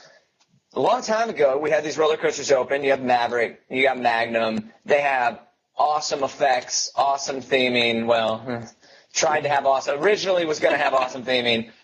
And what happens? The effects all go out and they never get replaced again. The lights in the Maverick Tunnel used to be awesome, the fog lights and all that. Small touches, but still stuff that just dies out that Cedar Point wasn't interested in keeping up. Now definitely they've pushed back a little bit. They're cleaning up. They're doing nice stuff, really awesome lighting packages. You have Matt Weeman in there now who might take more, focus on that. But when they say dark ride, I get very nervous because I've been to Universal and Dollywood and other parks that have trouble keeping up their dark rides, and they do great jobs. But that's they might eventually be a dark ride.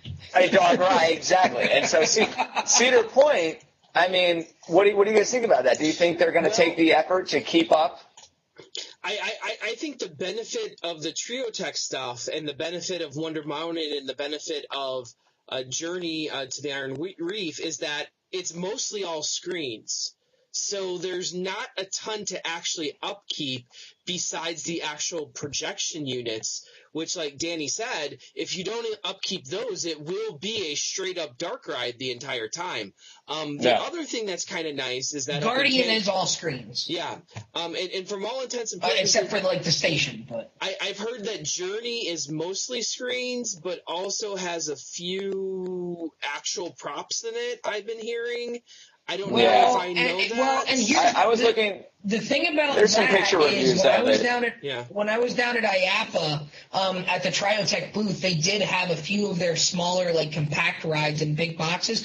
Triotech does the screens, but the other thing they can do is they can have projection screens on physical objects. Like the one inside one of their dark rides in the booth, there was a barrel of radioactive slime, and there was a screen projected on it. But if you shot the barrel, a hole would actually show up in the barrel, and then green slime would ooze out of it. So even though it is a screen, there can be a physical object that you can shoot, and that doesn't necessarily have to be a moving object. Actually, in fact, it wouldn't be, because you would have to keep the screen on it. So and you could shoot windows, actual windows, and the glass would break out. So that kind of stuff I could see them doing. That's cool. Because those aren't moving parts. Those are just set pieces that wouldn't move. And would still be, you could still do an all media based ride.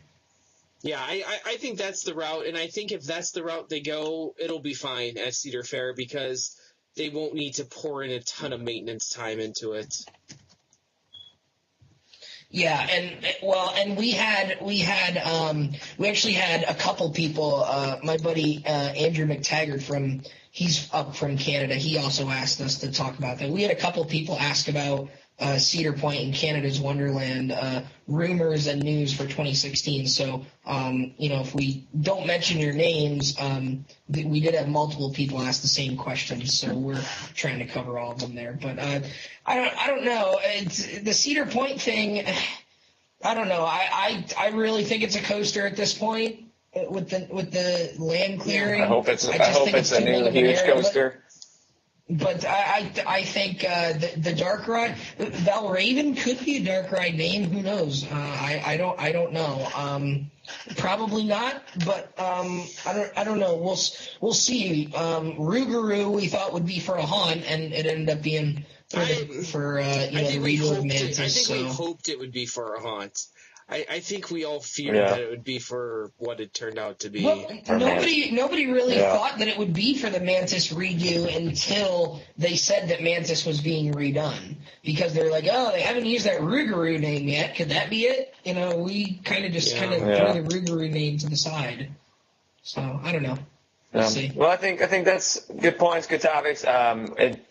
Cedar Point's still one of my favorite parks, and I'm hoping, because there was a time there, from 1989 to 2007, they had some major addition every single year. It was just unbelievable, and they've kind of fallen off of that a bit. And Gatekeeper was a great addition, so I'm excited to see where they go. As much as I don't want them to get a family attraction, I see the necessity when you have a thrill park. You do need something for the ages, but a lot of people going there expect a thrill park though. So it'll be interesting to see. And like you said, you guys covered some great ideas and stuff on all the 5-year shows that you've done. So coming up next, here's one we kind of alluded to earlier. Dwayne asks, what are the best places to hide in a theme park? Well, I already know great places not to hide. My favorite answer is the stadium seats right outside the Reds Hall of Fame grill, because Andy, if you remember, that's not even really a hiding place, but it kind of was. You, Dwayne, and I, and my Aunt Sue on opening day for Kings Island last year, on Banshee's opening year, we sat out there for maybe an hour and a half. The lines were just so long, and you guys didn't want to wait in lines, and my aunt and I were getting fast lane the next day, so we didn't care to wait in the long lines. So we just kind of hung around and BS for a while, and we sat in those chairs outside the Reds Hall of Fame grill, and eventually I started walking behind people and mimicking them as they were walking by, and I think there was a guy like with an ice cream cone and on the cell phone, and I was like, hey, look at me. And there was someone holding a baby, I think was another one, and they're pushing a stroller.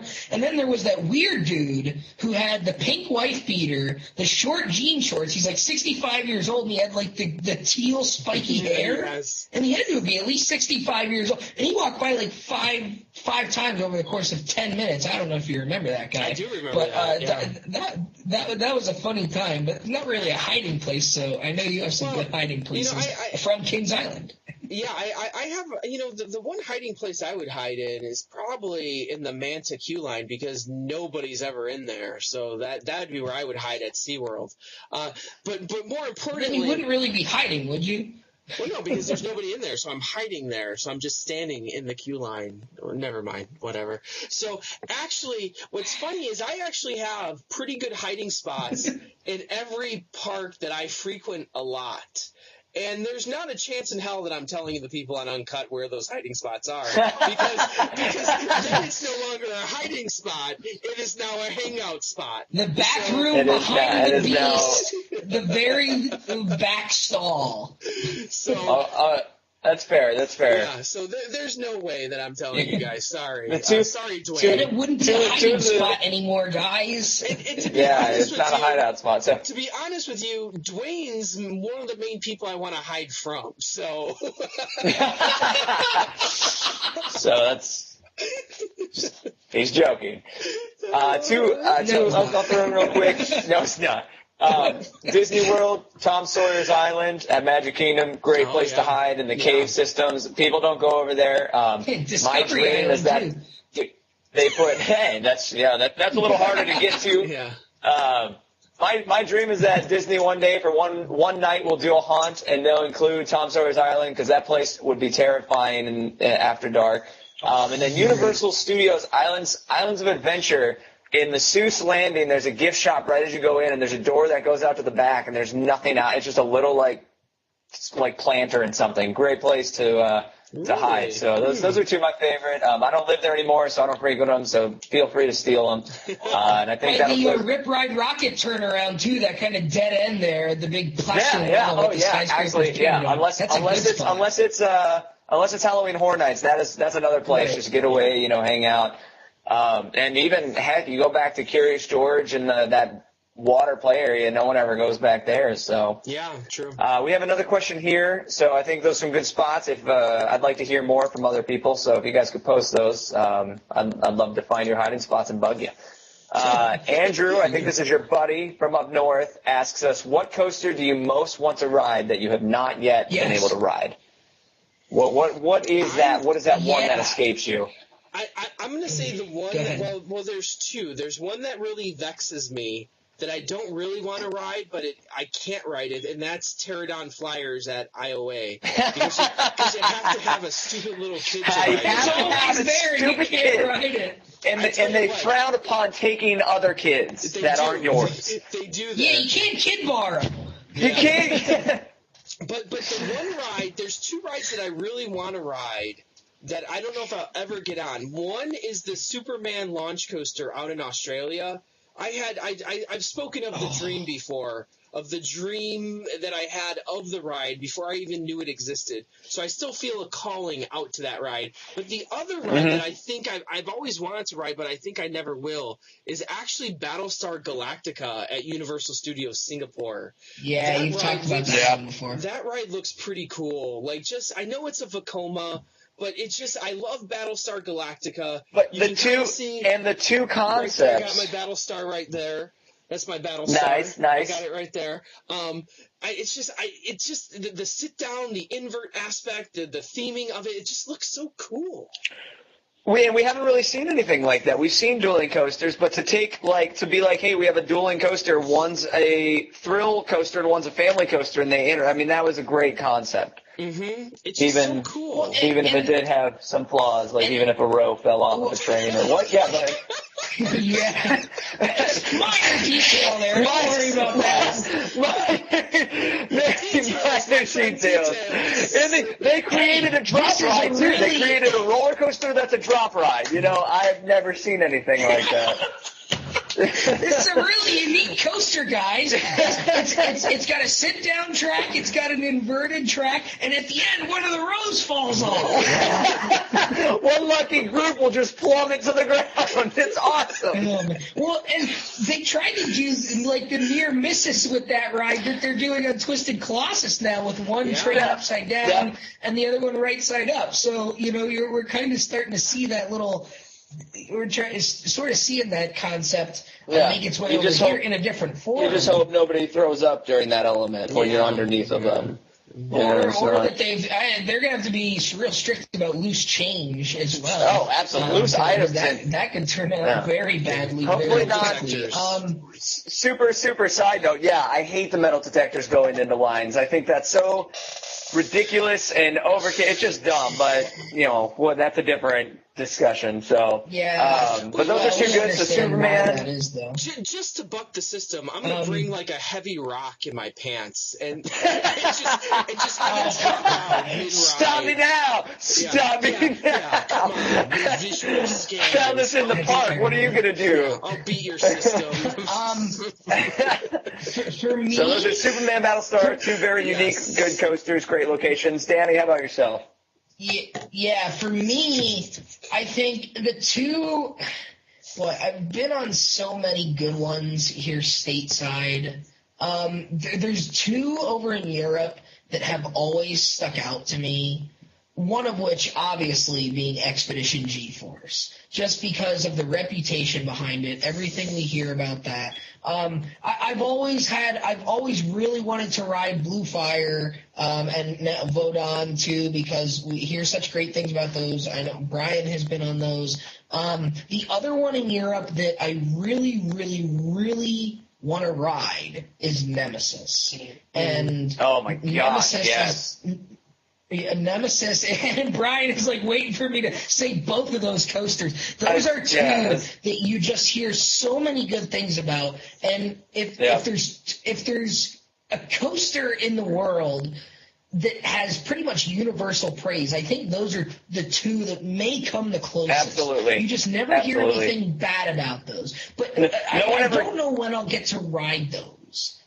Yeah. So you never hear anyone complain about those. Every time nobody comes off and is like, oh, it was overrated. It wasn't as everybody raves about them. Yeah, so exactly. And one of my biggest regrets was I was 15 minutes away from Expedition G-Force, and I had no idea. I had to choose one park to go to when I was in Germany, and we went to a side town just to see some stuff, and we had a pit stop, and I recognized names just from looking up where parks were. I was like, wait a minute. And I just Googled it just to see, and I was like, oh my God, Holiday Park or whatever it is like literally just down that road. And I was so bummed. I begged, I was like, can we please just detour just real quick? Well, but we were on a pretty strict schedule, so. And the other thing is, oh boy, what was I going to say now? There's one other one that I wanted to mention. Helix. Well, Helix, but Helix, yeah, definitely. But there was one other one that I wanted to oh man, what is it now? Oh, I can't remember now. I'm gonna remember it at some point. But if there's two stateside that I really want to ride, I think I'm gonna get to ride them this coming week on this trip that's coming up. I want to ride Hades 360 just to find out if it's as bad as everyone says it is, or because here's the thing, Hades 360 is either going to be one of the worst coasters I've ridden, or it's going to be one of my favorites because it's one of those out of control, intense, crazy rides that beats the living hell out of you, and I like that type of ride. Like I like Voyage, I like Shivering Timbers, which people think has gotten rough. I like the Legend, which a lot of people think is rough. I like rough coaster. I love the Georgia Cyclone. So that's another one. And then the other one on this trip coming up, and this is a more recent one, is Lightning Run at Kentucky Kingdom because Jim Winslet said, no matter what, wait for the back row, no matter how long it is. And people have described this ride as Maverick meets Sky Rush. And it's the fact that you can put those two coasters together and get something like that. People are describing it as a smaller version of Sky Rush, but it's in the package size of Maverick. And that idea to me is the thought that a coaster could be that awesome is mind-blowing to me. And along those same lines, people are talking about how Medusa Steel Coaster in Mexico is the combination of Iron Rattler and New Texas Giant. Andy and I have talked about Medusa Steel Coaster all winter because of the things we've heard about that ride. So I think, boy, the list goes on, but I think those are and I can't remember what the other European one was that I wanted to mention. And I'm going to think of it, and I'll probably just blurt it out in the middle of one of you guys talking. No, that one even came to mind, and I know that's not it. When I think of it, I'll blurt it out for sure. Well, and now that you say that, I don't know why. I'm really excited. I've heard similar things about White Lightning. Everyone says it's great. And it's technically the closest, park to me. Like Kentucky Kingdom is technically closer than Dollywood is to me. And I don't know, I haven't been up and gotten on it because everyone says that, it's great. And I guess I'm waiting for more stuff to open, but I really should just go up and do it because they also have the world's tallest body slide there. And I love Summit Plummet at Blizzard Beach. So. Yeah. Oh, Shambhala is another one, too. That's not the one I was thinking of, but I want to ride Shambhala, too, because it looks like a different B&M Hyper. That turnaround element is one of the coolest things. Oh, my gosh. That coaster is one of the most appealing-looking coasters. So I think Helix, Nemesis are top two that I definitely need to get on in my lifetime. One of the weirder ones for me that I haven't had as much fun on a coaster in so long was Euromir at Europa Park, what's the deal with that thing? I always hear that thing's awesome. Dude, it's unbelievable, and that's what I've seen my whole life. It's it looks crazy, and I want to see it. And I'm going to lead into one of the last questions, which is one of my questions for you guys, which is, especially, we're in an age where so much more is attainable. We have more POVs than we've ever had, all that good stuff. So I didn't really know much about it. I just heard great things, and I just loved it. It was so bizarre. It was so different, I just had a blast. We did it 3 or 4 times in a row just because I loved it so much. So, but I definitely need to get on Helix and Nemesis. Go ahead. The other one that it's not the one that I was thinking of, but the other wood coaster that I want to ride it's just called Wood Coaster over at Night Valley in China because it's like a supersized version of Gold Striker. I really want to ride that one too. Let's see. I'm going through the Mitch Hawker poll list, trying to figure out. Well, now if we're going to do that, T-Express and Baller, I just want to ride. There's a lot of different things overseas. Black Mamba, Atlantis Adventure. Oh, I know what I was going to say, and I know why it didn't come up. Okay. Atlantis Adventure, definitely. The other one, and I knew it was German, and this is why it wasn't coming up. Olympia Looping. Oh my gosh, yes. The traveling coaster. The traveling looping coaster. And I'm trying we were supposed to go this year. I was supposed to go to Oktoberfest this year. And half the reason I want to go is for that coaster, to find it and ride it. And I heard rumors. Awesome. Dude, I heard rumors that this was its last year, and I don't believe it just because of how iconic and how highly praised it is. I don't know what maintenance is on it. I've only heard that one time. I'm going to pretend it's not true. So I hope not. I mean, up in Edmonton, the West Edmonton Mall, the Mindbender is about as close as we can get to Olympia looping here, over here. No. But I'm going to close this question session out unless anybody's asked any good live ones that you guys see. My question to both of you, because you've both been enthusiasts for a while, you've been a part of different communities and all that. How do you feel about being an enthusiast nowadays versus years ago, back when COASTER-net started and all these sites were brand new? You now have, I mean, just in the last few years, we've watched Facebook with all these coaster groups we have now where we get these questions from these people. You know, does it hurt the forums? Does the format need to change? There's a lot of coaster sites that for a while wouldn't adapt to that necessarily. They kept their look, they kept the same concept, but we've seen slowly everybody do it, and you have that new life, and you have these. I mean, when I was an enthusiast, when I first fell in love with coasters as a kid, I had VHS tapes, and that's how I watched my favorite. That's how I watched coasters, and that's what I wanted to ride. That's all I really knew, and then I found COASTER-net. I mean, now, thanks to pretty much every site, you have any roller coaster that I haven't even heard of or hadn't existed, there's a POV for it. You know, I find out about a coaster. I was like, what is that? It's been around for 10 years. Oh, here's a POV of it and two people who shot off-ride videos. I mean, how do you think that's good? What do you think that does? Before it opened. Well, I'll be honest with you. We're seeing Wicked Cyclone and Twisted Colossus stuff show up on our feeds today. We just watched that POV. Open to the public. It's not even open, and you told me about that. I watched that POV before the show started. And I was just like, reviews online already. Yeah, it's. You know, the one thing with me, and I've always said this multiple times, is that the one thing that really strikes me about roller coasters that I really love about them is their ability to surprise me. And I think sometimes you get inundated with all this POV that you already form an opinion before you even step foot on the ride. And for me, I actually try and do the opposite. I try to, I'll watch a point of view, like right now, I watch the point of view of Twisted Colossus. I see what it does, but I'm pretty sure that I am not ever going to watch that POV again until I ride it. That way I'll be able to forget about it, not really know what's going to happen, because I like being surprised. One of the greatest things that happened to me this weekend at Coaster Stock was we jumped on Banshee on Friday night, and that first drop, I don't remember it being that steep. And it took me by surprise. I'm like, oh, shit, this thing is awesome. And I love that feeling to be able to be surprised on a roller coaster. And if you watch all the point of views and you watch all these videos, you just lose that at some point. You lose the spontaneity. You lose the surprise. If you know what's going to happen, you know, it can't be as good. That's why I love to be surprised on stuff, and I try and stay away from the point of views.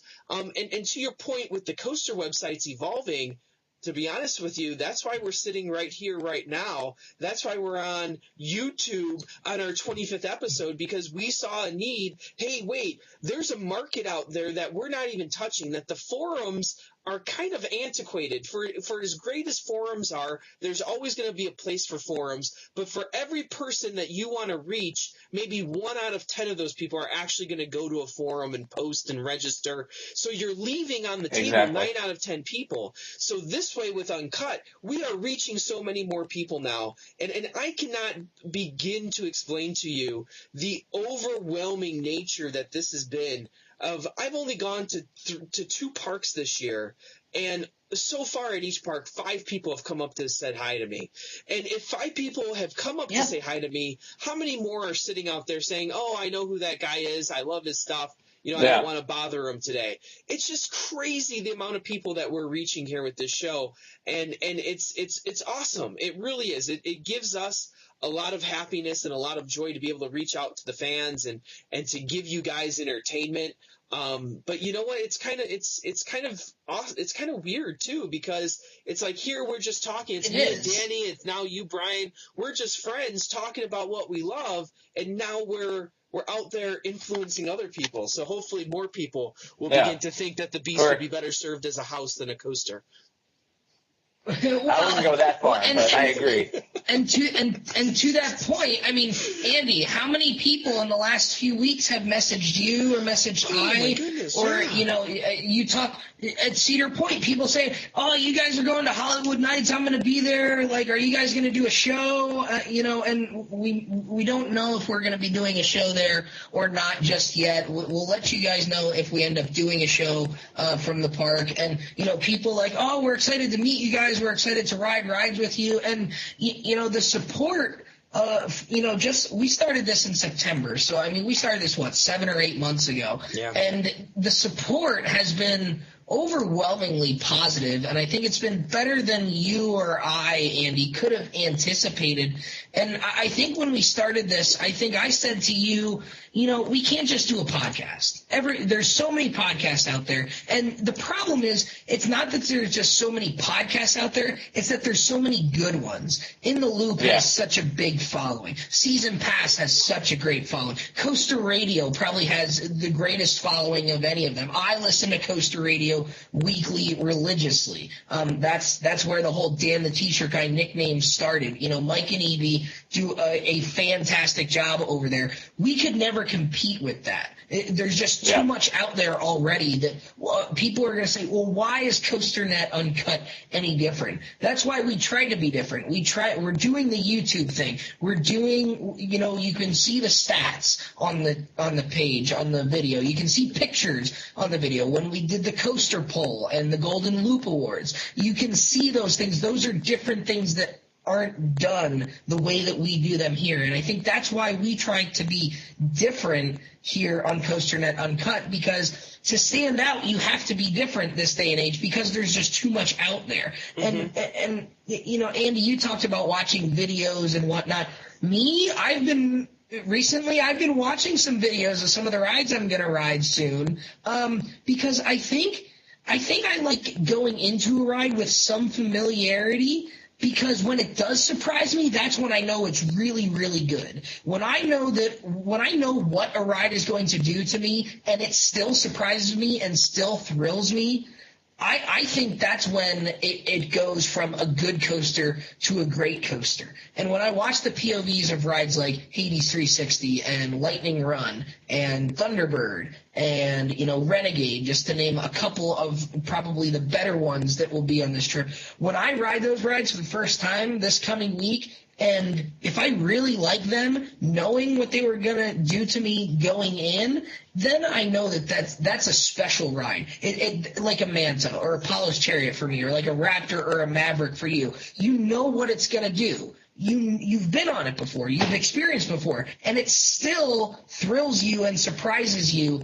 in ways that maybe it hadn't before. And I think the rides like Sky Rush and Maverick, Intimidator 305, and those intense rides that we always talk about, Voyage, Outlaw Run, Phoenix, those are the rides that you can ride hundreds of times over and over again and still get a big thrill out of it. And those are the best rides, I think, the ones that you can ride over and over again and not get sick of riding or not get bored of riding. So I think there's a happy medium of knowing too much and knowing enough to know what is the best for you.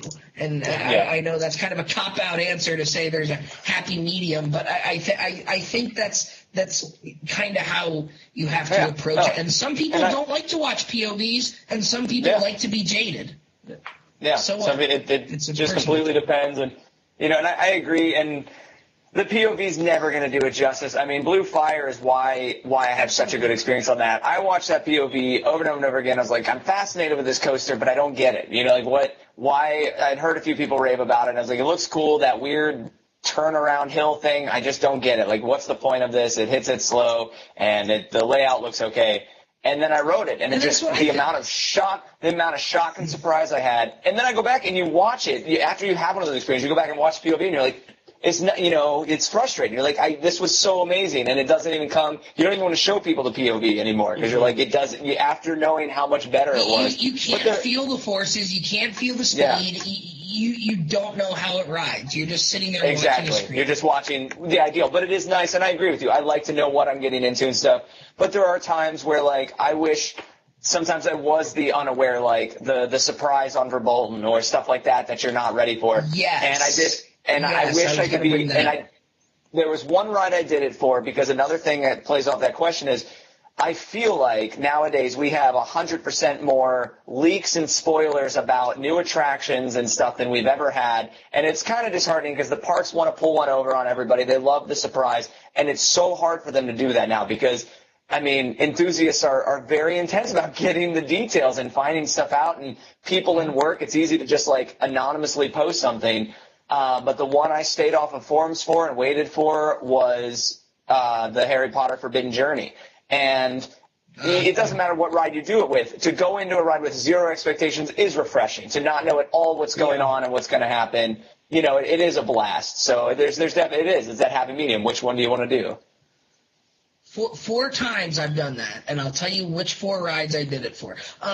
Harry Potter and the Forbidden Journey, I didn't deliberately stay away from that, but it was so hard. It was hard for a lot of people to get video of that. So, and I went down there fairly early on. There were 4 rides that I deliberately stayed away from. One that I'm currently still staying away from. Verbolten was the first one, because I didn't want to know what went on inside the Black Forest. I knew it had the drop, but I didn't want to see any of the special effects. I wanted the first time I rode it to be the first time I saw any of that. Even when Coaster Radio was at the media day, I didn't even listen to the portion of the show where they had on-ride audio. I didn't want to hear any of the sounds. I didn't want to see anything. I watched the POV and skipped over the portion until they got to the bridge at the top. I didn't want to see anything inside the building.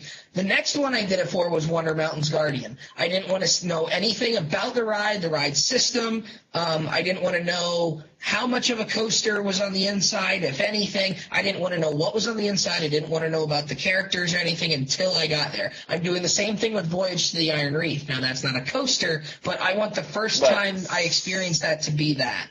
And the other one I stayed away from videos was Gringotts. I didn't watch any videos. I didn't watch any POVs. I didn't read any reviews. Those are like the 4 rides that easily come to mind. Transformers I didn't either, but I didn't feel the need to, because having been on Spider-Man, I kind of felt like I knew what was coming already. You've been on Spider-Man, you've seen the movies, you know what's going to happen. Well, and with Gringotts, you know, Andy and I have talked about Gringotts a little bit. I think maybe not knowing enough about Gringotts heading in might have been why Andy and I were slightly disappointed about it, because maybe we thought it was going to be more than it actually was.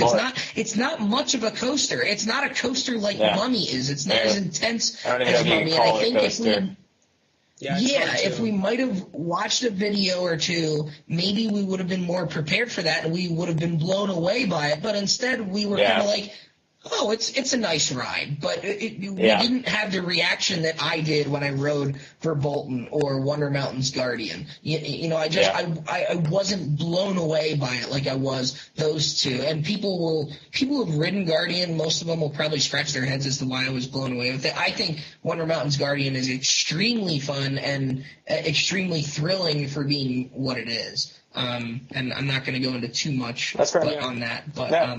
So that's kind of my thoughts with all that. I think there's a happy medium, and there's good cases to do your research, and other cases where it might just be best to stay away. All I know is I think I do worry for them, though, just because I was very unproductive with just the few coaster sites we had and few coaster games. There was so much out there now, I wouldn't get anything done. You know, if I was like that intensely about it, RCDB, oh my gosh, YouTube, COASTER-net, RCDB, the thing I was waiting for. He does such a, I finally got to meet him, and he does a great job with the site. He's added videos now to pretty much anything he can, and that's it. I'm done. I still get on that and just click and just go. So we have one more special question. It comes from my wife. All right, you ready for this? Okay. Why is Hollywood Rip Ride Rocket the undisputed best roller coaster there is?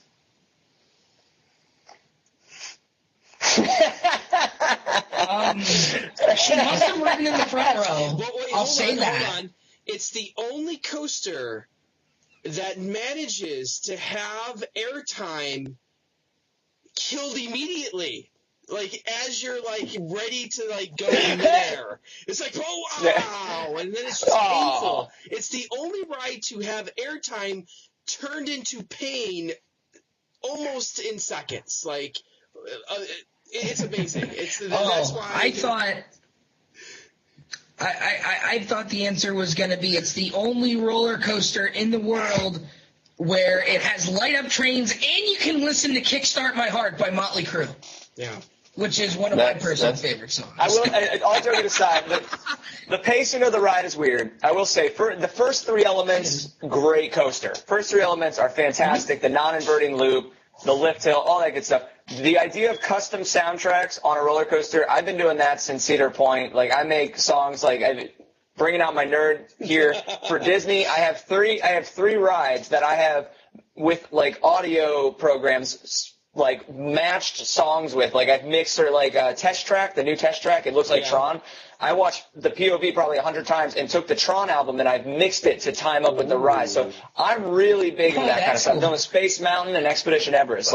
So I think that that's a great concept. The fact that you have music on there makes me an immediate fan. Sometimes it doesn't work. And I actually went to the Rocket soft opening, waited 3.5 hours, one of the longest I've ever waited for. They had 2 trains running, maybe 3, and they said it was a 50-50 shot if your song was going to work. So, wow. Well, that's interesting because with the option and, the hidden songs and everything, I think you got to sit in the front row. Otherwise, it does rattle quite a bit. But I think it goes back to what we were talking about with the videos. Watching the videos, you can have a little bit of a different experience every time with the different soundtrack. My desktop background is Gatekeeper right now, and it made me think of what Rob Decker said in the Dreams to Screams documentary. He said he felt like he had ridden Gatekeeper 100 times over the winter while they were building it, and he lost that along the way and then rediscovered the thrilling aspect of it the first time he rode it. And when you have the ability to vary an experience like that, maybe you get a little bit of that feeling every time that you're actually riding it for the first time after you watch all these videos and change the songs and all that. I mean, you do Rip Red Rock in the daytime and you do something like Black Eyed Peas or just have a good afternoon ride, and then you do it at night with Paralyzer and the lights and you're in that front row. I mean, it's a complete transformed. It's a completely different experience. So it's cool. It's definitely a different ride. Yeah. Yeah. Although I was a little... The main attraction for me is how cool it looks at night. Like, that's one of those absolutely. It does look really cool. Like, those lights on those cars just look amazing going down that track. And the fact that they work most of the time. So cool. Oh, no, this will show up. That picture. That is an awesome. I love that picture. Yeah, it's fantastic. Just out of this world. There you go. Yeah. So the LEDs on lights, because the Dream. What is that? Universal, who has the Dream? Hollywood Dream. They have the LED lights on it and the music. Japan, and so that's something I was like, more parks should explore that because it looks unbelievable from anywhere from I-4 and I-Drive, you can see the trains going up, the lights on the tower. I mean, it's you can see it from White Lightning at the Fun Spot. You can see it from there, too. That's another great coaster, by the way. Another small coaster that surprises the people. For sure. I will say I was a little disappointed. Rip Ride Rocket was part of 2 coasters I wanted to come from overseas because I was fascinated by their designs, which was a Eurofighter, which Dollywood got, and then Marstone, how do you say there? Is it something like that? Maurazuna. Yeah. So, and I was so excited when America finally got to, but they completely changed the designs as to what they are doing overseas. Like, they're completely different from what their normal coasters are. So I was a little disappointed that we didn't get any of the crazy inversions that those coasters are known for. Yeah, because like their American we almost got an inversion. They just untwisted it at the time. They could keep both those versions over in Europe, as far as I'm concerned. The Eurofighters. Hey, Hershey Park just opened Laugh Track. That's Maurazuna, and it's got lights and glow. It's a glow coaster. That is probably going to be one of my favorite rides. When I went up to Waldemere, and if I'm getting this right, Steel Dragon, right? Uh-huh. Steel Dragon. I rode it 17 times that day. I had so much fun. I had so much fun on that coaster. I thought it was just this, like, I was just giggling the whole time. I thought it was great. So throw in some black lights and stuff, I think it'll be awesome. We have one here in Rochester at Seabreeze called the Whirlwind. It's the same coaster. It's really cool. I might be getting on that this summer. Some of those, if you hit that helix while you're spinning and you do that weird, like, I don't know, you just get some crazy. Oh, forget it. Yeah, it's awesome. I wish I could build one in No Limits too, but they don't have it out for that. Yeah. No, that's. I think that's it for. Is that it for questions on this one, or do we have? We got through. No, that's pretty much it. We either covered them already or they were repetitive, so we covered all the topics. Well, that was quite the show we just had there. That was absolutely. I think we're running close to 2 hours. We have blown by our record time. I think our record time was like an hour and 20-some minutes, and we have. I think we knew we were going to do that though, but I think we expected to do that. That's okay. It's hockey season. All these games are going into double, triple overtime. Why not have Uncut go into double, triple overtime? Why not Uncut? As well? Maybe we'll do. Well, 20. Why not? Yeah, in typical Hollywood fashion, why release the whole episode at once when you can do a part 1 and a part 2? We could do part 1 and part 2. You could. People will pay to see the Problem is now we're saying that at the end of the show, so it won't be a surprise if we do that. That's. All right, let's go for another hour and a half. Let's do it. All right. Let's just keep going. Be like Kramer. My parents are coming up tomorrow for graduation, and I got to clean my place. Yeah. Oh, classic. I have to get up for work in 3.5 hours. Well, that sucks to be yeah. All right.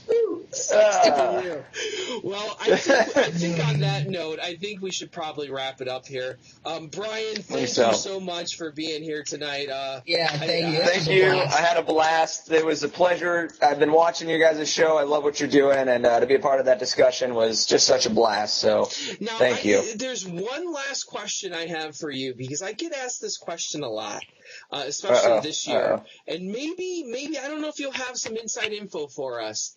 But is there an update on the Fury 325 from Dreams to Screams? How close are we to seeing that video finally drop? Do we know? Do you know? Or you have no idea?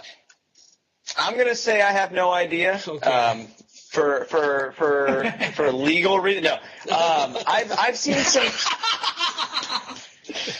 seen some things, and I'm just going to say it's going to be probably most definitely the best one you've seen. Okay. The stuff that Devin is doing is unbelievable, and just being able to help out on that series has just been such a cool thing. And he now that he has been able to get to that park a lot more often than some of the other places that we've been to, he's doing some stuff that you haven't seen before. So it's definitely it's going to be ready sooner than later, but definitely be prepared for something awesome. If you guys haven't seen those, go check out all the other ones. They're really well done. He's doing some amazing stuff in the coaster industry for videos. And they are. A bunch of my buddies have watched them. Actually, recently, Mike Troyce from COASTER-net, we go to school with him up here. He recently, like last week, sat down with his girlfriend, and they watched all of them in sequence, starting with like I-305 and going up to Cheetah Hunt, and then Verbolten, and then Outlaw Run, and then getting up to Gatekeeper, in sequence as they were made. And he can't wait for the Fury one. And it's going to be, I think it's going to be one of the flagships of the series, definitely. I know what Devin has been planning doing it for it. So I will say, though, this is a funny story. Technically the first one I ever helped out on, was Cheetah Hunt. And he sent me, because I was down in Florida working, and he's like, he sent me, he's like, I'm doing these series, and I was like, oh my gosh, I love them, I'd love to help out. Yeah. And none of my stuff made that video because that hard drive completely corrupted. I lost all my school files, all of my, I had been working on a stop motion project for about a year and hadn't backed it up anywhere else. And the only thing I was devastated about was that, because it was my first construction tour. It was my first time really going to a park and getting to do professional video. And I was just so bummed about that. And I was just like, I was like, Devin, I got all this awesome stuff. He's like, I'm sure you did, Brian. You just went and rode stuff, didn't you? I was like, no, the footage from that day, I promise. You just went and rode the coaster. I was like, free trip to Busch Gardens, all right. Sure. So it's definitely been awesome to help out on those. Must have done something right because he kept you on board. He did. So we've had some cool stuff, and this one is just going to be. It's going to be probably the biggest, best version. I don't know how we're going to top it and what he's going to top it with. So, well, that's exciting. And that's the question I get asked all the time. You know, the first question I always get asked by fans is, how do you deal with Danny Miller every week? And I say, I don't know. The second question is always, I'll keep my thoughts about you to myself. I don't know how you handle that. Hit the ball a little bit. And then the second question is always about from dreams to screens. So, do you think I got through this show? No, I'm sorry, that's inappropriate. Well, you're not Kane Donis, so that's how he gets through the show. So anyway, thank you for being on with us here tonight. So it's been a blast. We had a great time. It was great. I have a feeling you might be seeing Brian on some other stuff coming up soon too that we're working especially that side project we're talking about. That's definitely a fascination that Danny just for whatever reason doesn't want to get in on. So he's just going to stay with. I'll still be playing hockey, but maybe I can work out a deal with my coach. Can we go do a show? Can we do a show from his hockey game and just heckle him the whole time while he's playing? That's probably a better idea. Yes. That's great. Maybe. I totally forgot. I was supposed to shout out. I doubt he did this, but maybe you can play Coast and East's team sometime. That'd be a matchup I would watch. So I meant to shout out to him. Coast and East, yo. I love what he's doing over there. He's got some great stuff. We're both heartbroken today at the news of Twister moving on in Universal's lineup. So I don't think there's two people taking that news harder than him and I right now. So we're gonna miss. Twister's a primordial force, whatever he says. I don't know. He's got his hand on his hip, but Bill Paxton, he made that attraction, something else. I'm Bill Paxton. What's going there? Do you know what they're putting there? Have they even said? Does anybody have any idea what? My guess is more Harry Potter. just keep more Harry Potter. They're going to put a Coast and East dark ride where you ride all of the overrated roller coasters, and it'll play the music. Break it down. Jordan Park, Cedar Point, Kings Island, Freestyle, Hershey. Oh man, how could I forget about Disney World?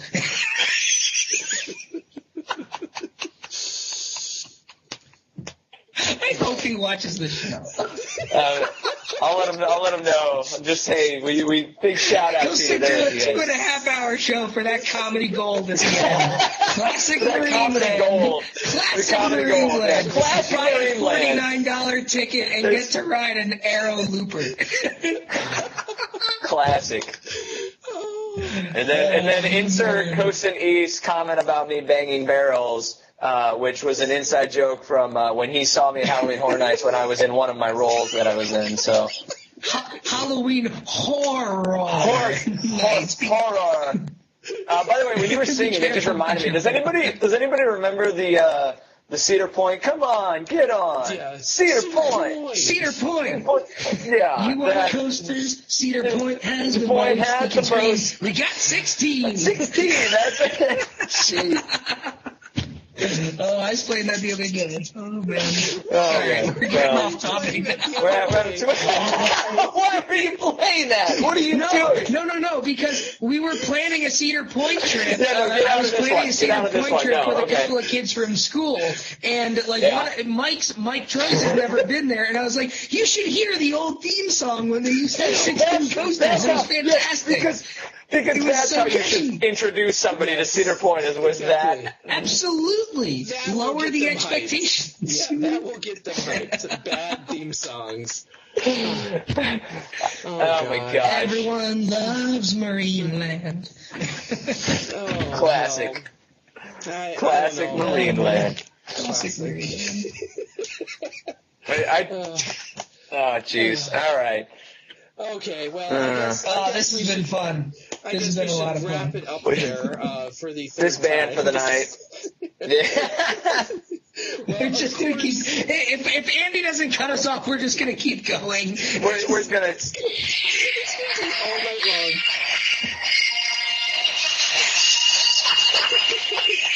This is a card that I got. It's a card. Sorry, I saw your Star Wars ship behind you there, Andy. So I thought I would show. He's got the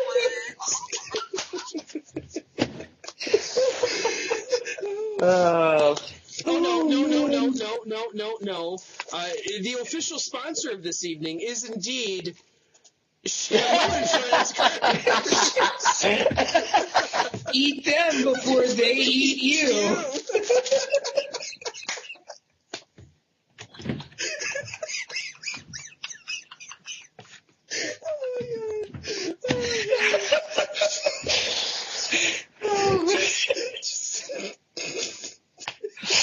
Where do you buy those? Where did you get those? Did you order those? I mean, does the store just...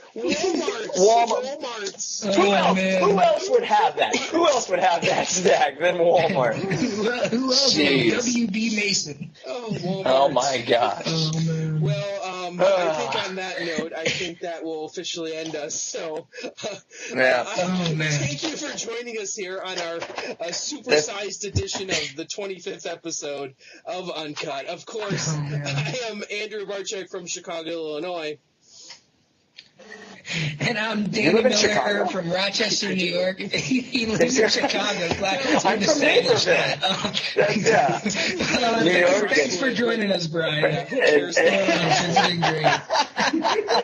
And I'm Brian, all the way from Nashville, Tennessee. So, Right on, Ride Warriors. I'll see you next time. Oh, boy. get on. Cedar Point. Jeez.